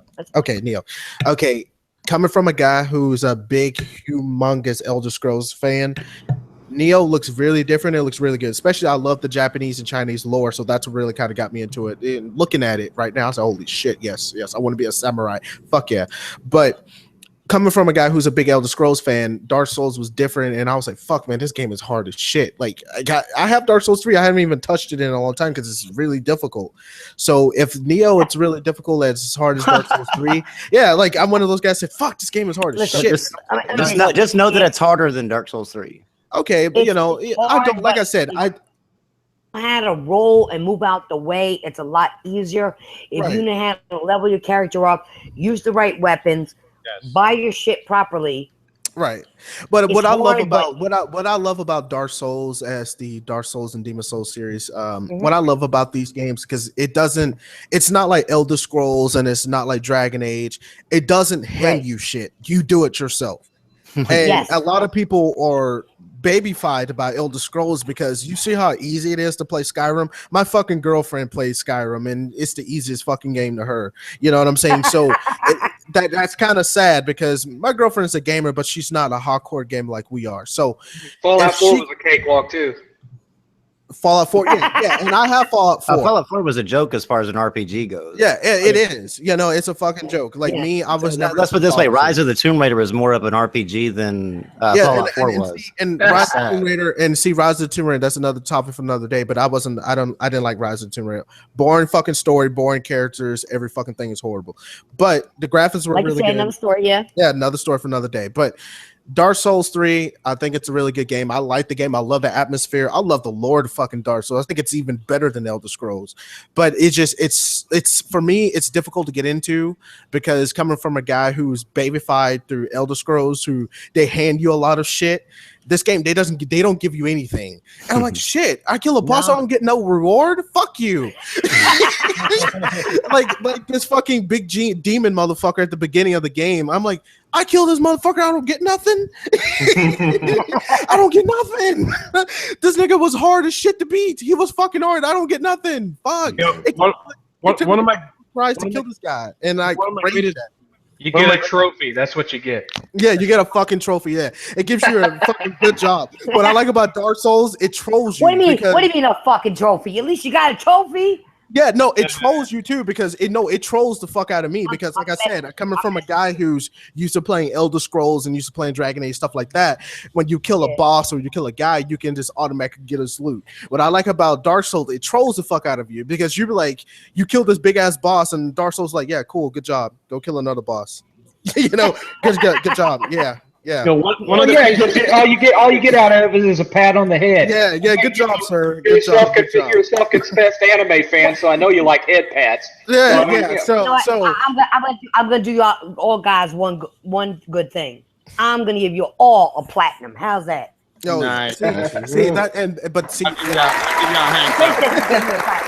that's how I felt. That's how I felt about the Dark Souls series. That it's really difficult, but I'm getting used to them now. Now I can stand the difficultness. Like I'm level 38 on Dark Souls 3 on my character, so I don't suck completely. Okay. I don't suck. Nobody said you did. You were the one talking like you suck. Nobody said you suck. I was fucking garbage at Dark Souls. Dark Souls 2, I was horrible at it. I still own Dark Souls 2 on PS4. I just don't play it. I just sucked at it. I was like, man, I got to go back to Elder Scrolls, man. When is Skyrim going to get remastered? It's just old school, baby. It's old school. Yeah. Back in the day. Yeah. 3 lives and you're done. So. It's perseverance and practice, man. Perseverance and practice. But I was so glad that it was better, because like I said, coming from a guy from Elder Scrolls playing, Elder Scrolls 3 Morrowind, playing that shit, playing in fucking Oblivion, playing Skyrim, playing all these games, and when Dark Souls or Demon Souls were introduced, it was a whole different genre of RPG, and it was hard as shit. There was not many RPGs out at the time that doesn't baber you. You know what I'm saying? When you beat a boss, you get something cool. When you beat a boss on Dark Souls, they just give you a pat on the back and say, go do it again. So good job. So yeah, but Nioh, I hate to keep my my little thing long, but yeah, Nioh, I really want to get it. I want to try it out, especially with the Japanese and Chinese lore. I really want to get it and check it out. So I'm probably going to pick it up tonight because I usually digitally download games. I usually don't get physical copies, but but I got to download it. Yeah, I'm more of a digital guy. If I can't get physical, I'll do digital if it's only digital, but I love my physicals. Yeah. But anyway, last but not least, Rambo, what's your thoughts on this? Oh, man. Well, I'm going to, I guess, tell my age, but I'm 40 years old. So what? I grew up back in the day when you actually had to play. But I got a question. What does that have to do with you gaming? Well, it gives you an idea of why I like this game so much. I'm 42. What do I win? So you know what it's like then, because back in our day, you know me. Back in our day, we actually had you actually had to get good at a game to beat it. I mean, it wasn't like if you just continue going through a storyline, you're going to eventually beat the game. You actually had to keep on playing maybe that one level 500 times before you got past it, so you could move on to the next one. And that's what I miss. That's a good point. I guess you guys were around in the golden age of gaming, probably, huh? Yeah, I started out with Pong. Yeah, that's a good point because a lot of games back then, they didn't hold your hand at all. Yeah, from platformers to action games, when you look at how the level design was, they were all in a way a puzzle, and you had to figure out the rhythm, whether it's how you jump in the level or how you attack an enemy. It was a certain system, and you had to learn it, and you had to play it over. It was like trial and error. You had to play it over and over, and if you didn't figure it out, you weren't gonna pass the level. Nope. They weren't gonna. The only game. Oh, sorry. Go ahead. Okay. The only game that I enjoyed, I guess in your guys' era, because I'm 21, so I believe I'm the youngest in this podcast, so I'm more of the baby out of everybody. So I think the only 2D game, like the side scroller 2D games, I guess that's the games you guys grew up off of too, like the level cap games and shit. The only ones I really enjoyed was the Castlevania series. I don't know if you guys ever played Castlevania. I love Castlevania. Yeah. I wish they would actually bring it back out again. Grew up on it. Yeah.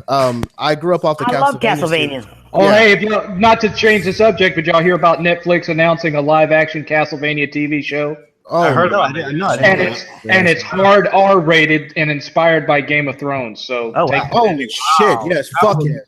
Yes, yes. Oh, wow, yeah, I'll be watching that.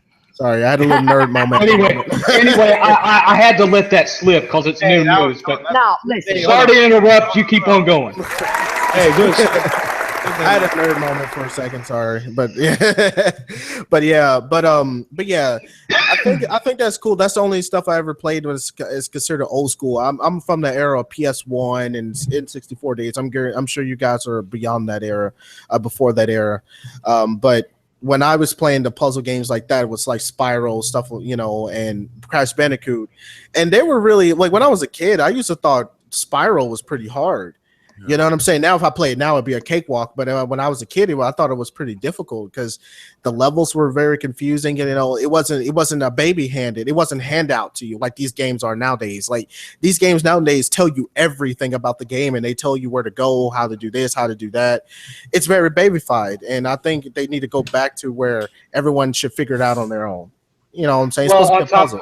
on top of that, Well, 3D platformers are still a fairly new thing back then, so they hadn't really mastered level design and whatnot. So a lot of those games were more difficult than modern platformers simply because of the fact that they hadn't really mastered what was good design in a 3D platform level and what wasn't.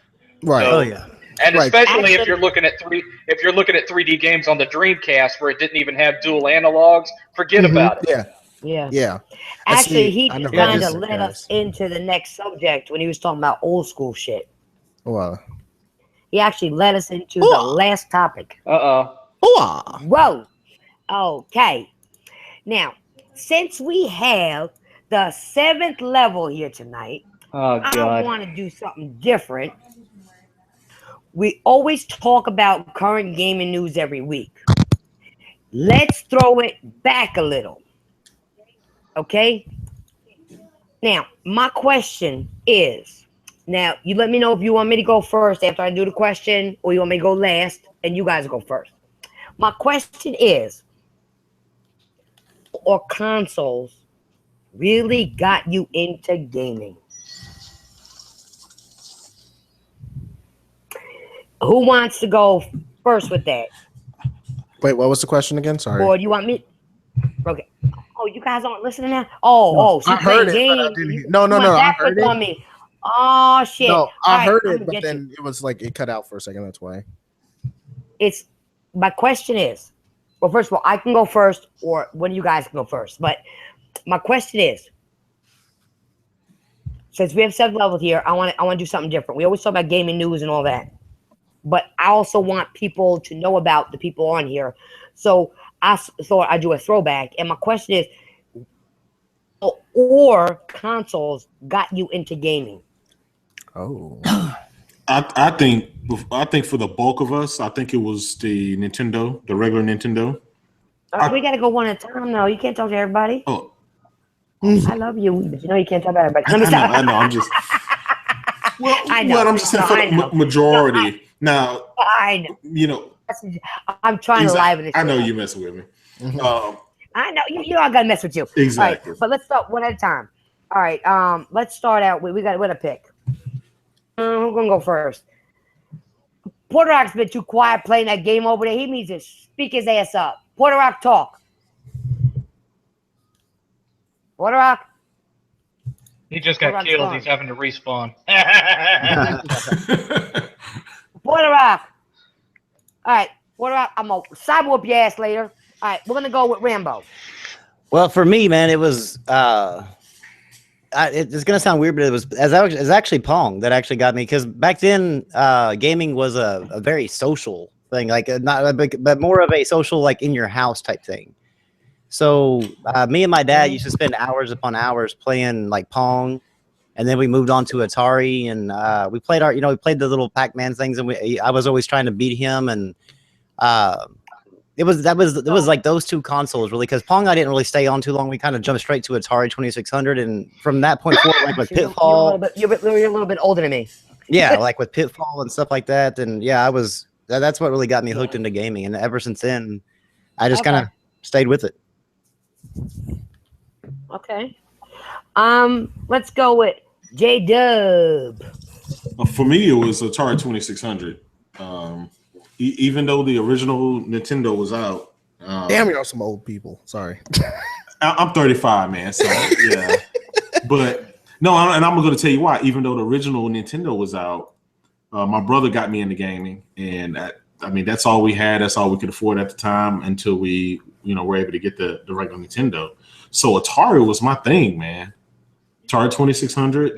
The big brown, bulky console, and then the little small slim one. That kind of did it for me.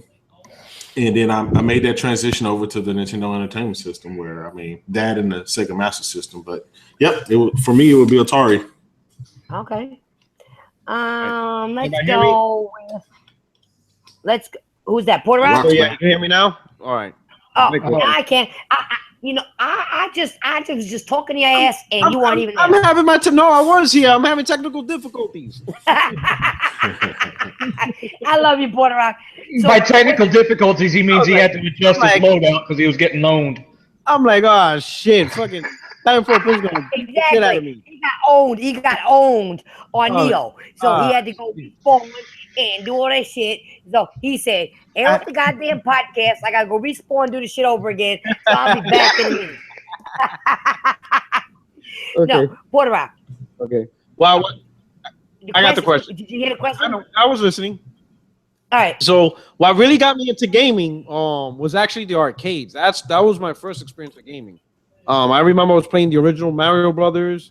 I remember playing I was young, but I remember mostly it was Mario Brothers. I remember playing Hang On, and some other games and stuff like that. My first console that I actually played was my uncle. He had a ColecoVision. And I played Zaxxon and Rocky on it. And that blew my mind because I'm like, man, it's like playing at the arcade. And it was in a house. And then one of my best friends at the time, his parents bought him the Atari 2600.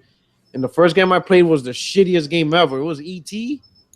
I was like, what the fuck is this? So so I was playing a couple of, and then I remember playing the tank game. Yeah, I remember that tank was like invisible, but when you shoot, yeah, I played that a little bit. So I wasn't really too crazy about Atari 2600.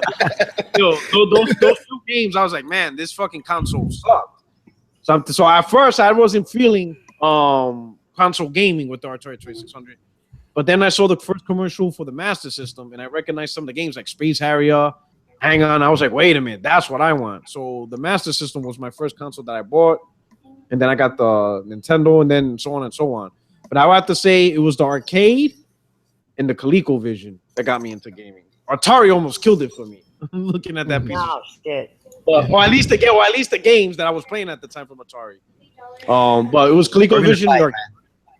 No shit. I'm sorry. Well, like I said, they're the ones that almost caused the crash of '83. So it wasn't just them. It was like it was ColecoVision. It was the Everdam company. They were all rushing out, putting out a bunch of shit. Yeah. So, but arcade especially. I think out of anything else, it was the arcades. That really got me into gaming. Arcades were the shit, man. And that's it. Now we're gonna go to. I know Seven's got a long story with this, but we're gonna go to Demetrius first. He's gonna mention a console where you have to put the paper over the screen. So let's go to Demetrius first. Demetrius, what you got to say about this? All right. Well, for my, everyone knows I'm the baby out the group, so I'm the milky bottle baby. How you the baby?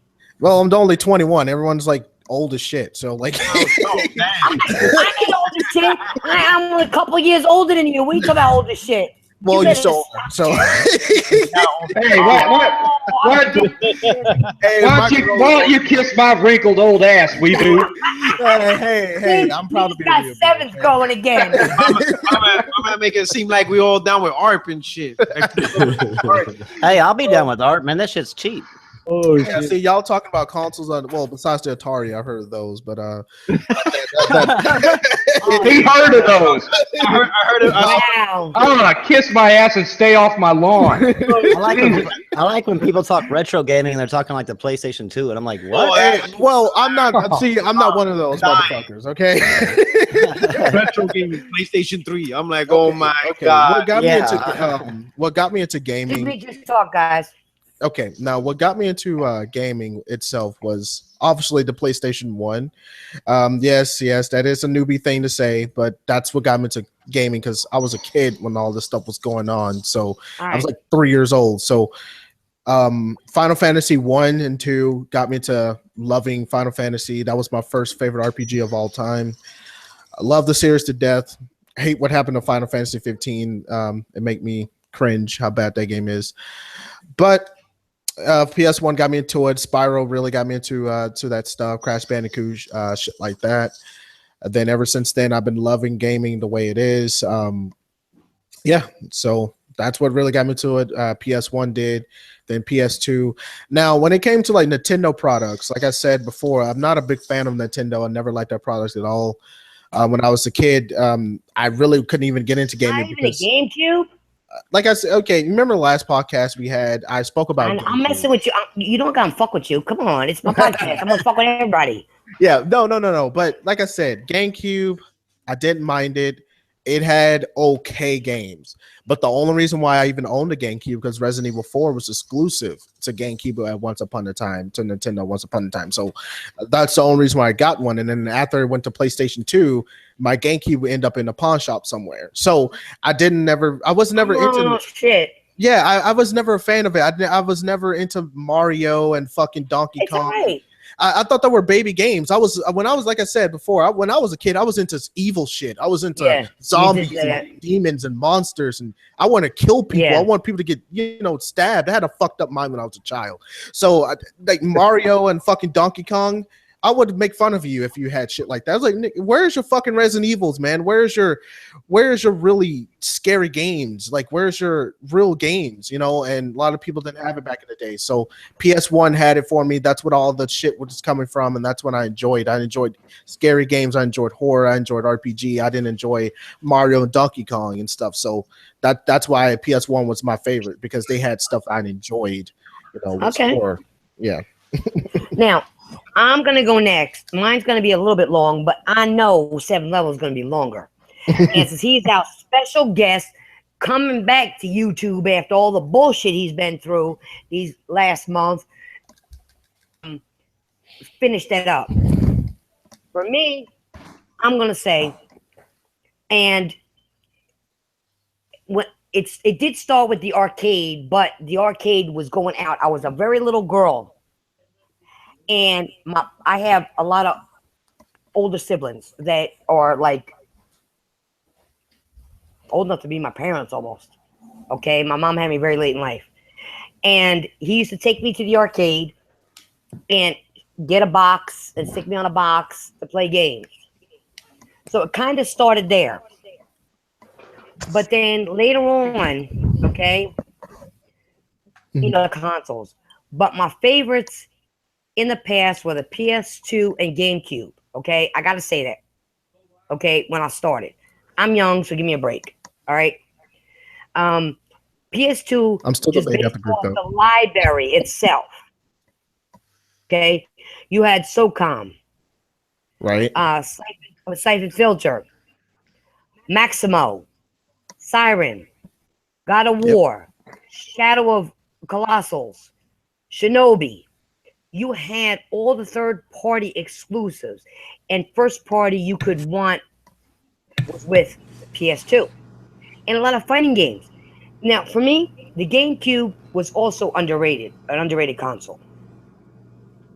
I used it to get people. I used to go to GameStop, and people at GameStop looking at me like, "What the hell?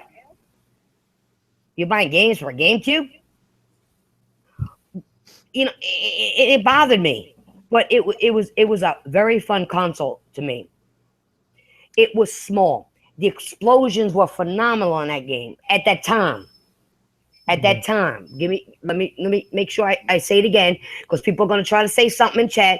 At the time, people, listen to me.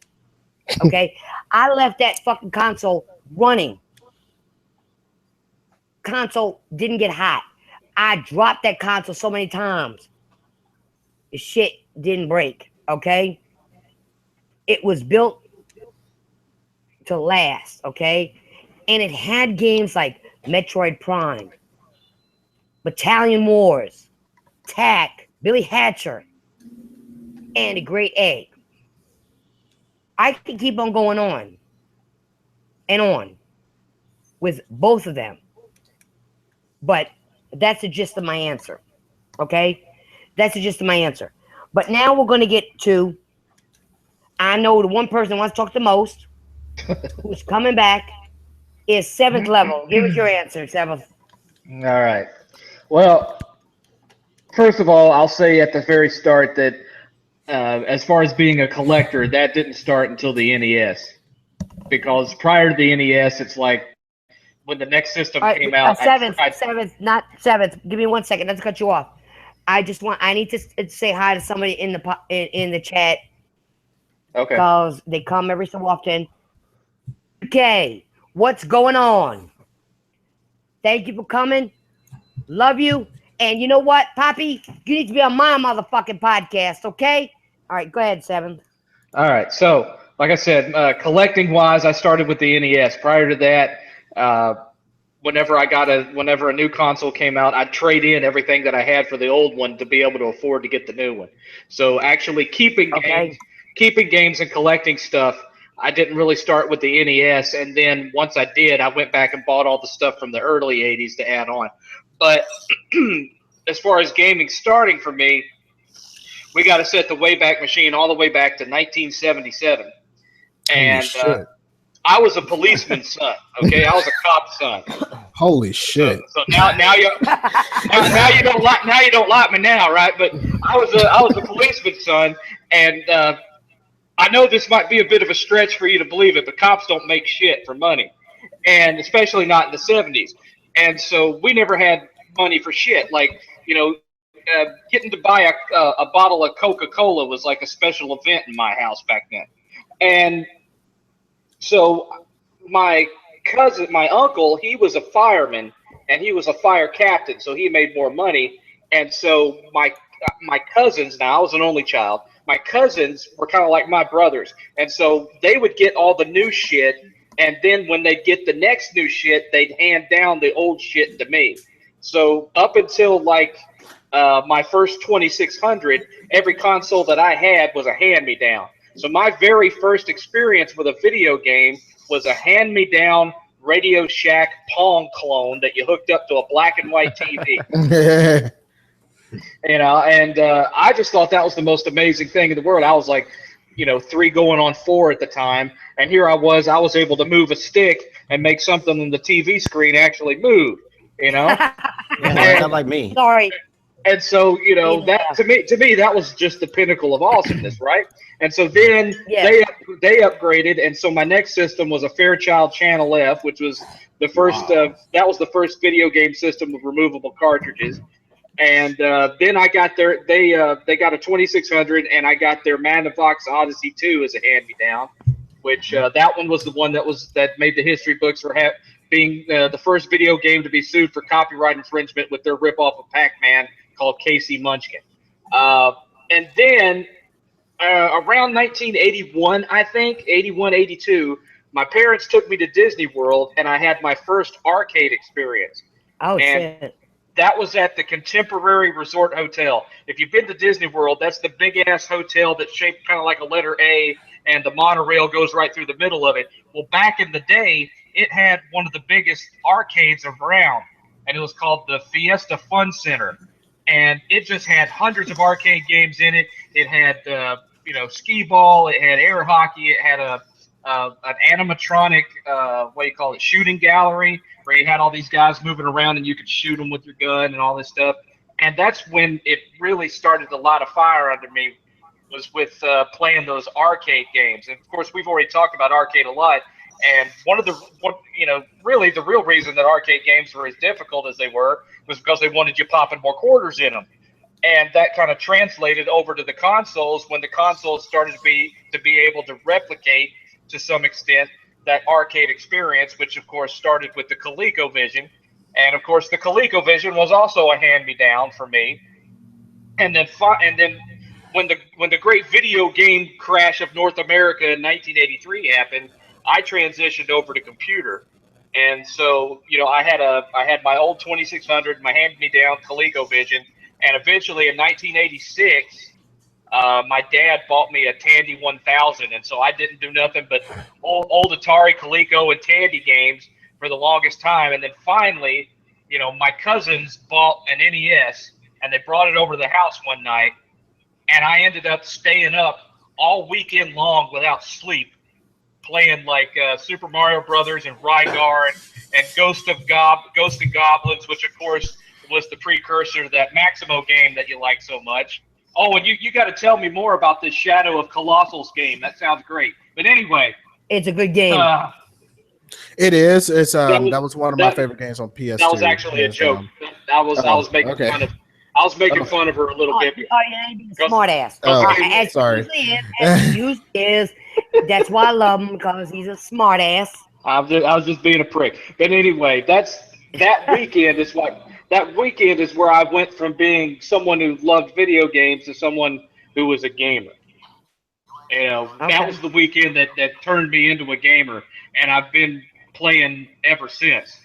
So that's my experience there. I tried to keep it, short. So. I appreciate that. Listen, we've been going on for a long time, almost 2 hours now. Yeah. Which I don't do 2-hour podcasts. But we had a great podcast tonight, guys. I will tell you that. I want to thank everybody. But I want to, before we do our outros, I want to say one thing. I am honored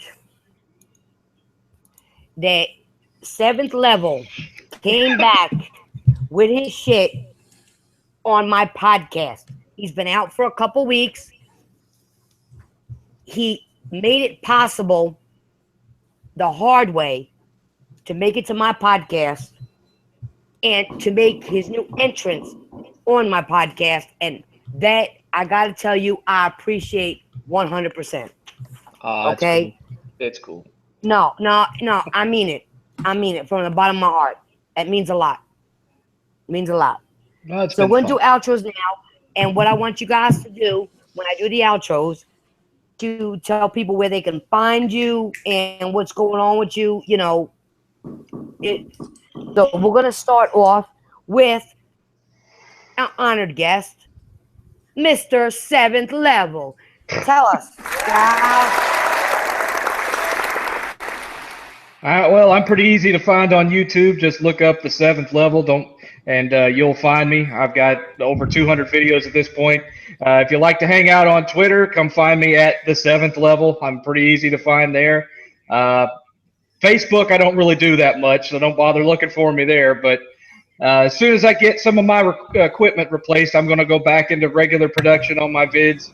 And we're going to be back to doing Don't Buy This Shits. And we're going to be doing a new version of the Redneck Retro reviews. I'm going to be expanding a lot of my stuff on covering retro stuff because I'm just feeling the retro love a lot more lately than I was a couple of years ago. So that's pretty much everything with me. And you're going to be back. Thanks for having me on. Yeah, I'll come on Friday night. Anytime you want me to come on, I'll be here. And I know the fans going to love that shit. Fans going to love that shit. They want 7th Level back. Rambo. You can find me YouTube Rambo's Corner, just with a 0 on Rambo. Same place for Twitter, Rambo's Corner. As far as if you want to check me out, like on another cast, I every Wednesday and Friday night I do a thing called Game Talk Podcast. I don't know if you've heard of the guy named Rags. He's at a little over close to 200,000 subscribers. And then we got Brimstone's Gaming and Geek Essentials. And I know it's called Game Talk, but that's where we kind of talk a little bit of everything. It's not just gaming. It's the game, like the game of politics, the game of social living, and the game of gaming. Every little thing that's available there. We kind of talk about it. We might say some opinions you might not like, and then you might say, be able to talk back in the chat, and we'd be able to converse with you and actually talk this thing out. So come check me out there. It actually runs at midnight Central Standard Time. Midnight, sometimes around 3 or 4 in the morning. So, wow. Okay. Demetrius. Hey everybody, it's Dimitri, just in and out the podcast. I enjoyed everybody. It was fun. I had a really good time talking to everybody, all the popular people out there. And well, like I was saying earlier, I'm still the baby out the podcast. Everyone was talking about all these old game consoles, besides the Atari, the other shit that Seven was saying. I didn't even know what the hell what kind of console that was. I'm like, what the fuck is that? Like in my head, I'm trying to Google this shit too. I was like, what the fuck is he talking? What the fuck is that? The problem is with you, Demetrius. The problem with you, Demetrius, is that you didn't have older brothers. See, I learned that from older brothers. Right, I knew what some of that shit was. The thing is, I was the only child growing up, so like, I was the only kid, so I had a PS1 and a PS2, stuff like that. And yeah, when I was a kid, I was too poor to have brothers. All I had was cousins, lots of them, because I'm from the South. Oh yeah, so I had some good stuff going on. Like I said, like PS2 days, I had so many games on PS2, and I enjoyed all of my games that was on the PlayStation 2, and I kind of miss playing it. You know what I'm saying? So I enjoyed everybody on the podcast, and hope to see everybody again next week. Sounds good. J-Dub. Hey, everybody. Do your outro. Tell everybody where to find you. It's your boy J-Dub, Kratos, the son of y'all know me. Y'all can find me on Twitter. Kratos, I'm always starting mess, kicking up some fanboy war stuff going on, just having fun, enjoying. I'm a fan. Thanks for having me on TFP, and thanks for everybody on the panel, and I enjoyed it. And J-Dub, you're gonna come back again, because we want to have you again. Definitely. Ain't no doubt. We'll have all you back again. But now we got, for this podcast, Porto Rock.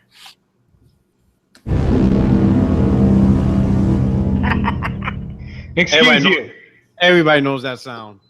Everybody knows that sound. What's up, everybody? Your boy Porto Rock 77. You can find me on YouTube. Just search Porto Rock 77, or hit me up on Twitter. Search the same name. Again, I'll be bullshitting, having fun, talk about gaming, give a little bit of history lesson every Wednesday, along with the TitanFallPrincess, doing the 60 Frames No Lag podcast. And of course, you'll find me here every Friday, hopefully on time next time. But other than that, man, I appreciate the little time I got here today. And that's it. Let's keep it gaming, enjoy gaming on whatever platform you do. 7th level, man, I'm so glad, man. That's really what obsessed me the most. I couldn't enjoy the most of the time 7th level because, man, we could have talked back just a little bit of YouTube gaming back then with freaking the Trey Brotherhood, General MLD. Oh, hell yeah. Hey, man, El Presidor, when he first stepped onto the scene. He was the one that gave me my shot. Yep. Yeah, with his Killzone 2 versus Gears of War. Oh my God, that shit was those days were. It was in. You guys gotta hit each other up. You guys gotta hit each other up and just talk shit. No, we gotta do that one day. We just gotta talk. Yeah, because some of these people. They don't remember how they started. They think this is all new. This ain't new. This just started. They ain't shit new. No. Ain't the shit new. Oh, we're talking like I'm in my 9th year. And y'all know who this is. This is TitanFallPrincess. I'm gonna tell you. I appreciate all you guys watching, all the comments, all the likes. I'm gonna tell you. And you know what? I even like the dislikes because I don't hate y'all haters. Because you know what? Anyway, so I love you all too. But anyway, I'm gonna say I appreciate everybody on this panel tonight. I appreciate everybody. They're going to come back. We're going to give you some more gaming news. We're going to talk some more gaming shit. We're going to keep it 100 with y'all. We do. And you know what? We're out of here for now. Like button, and you liked it, hit that like button. But do me one favor. Go and check out everybody else's channel that's in this panel tonight. You got to do that.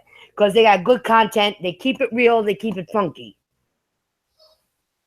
We're out of here. We love you all. Later.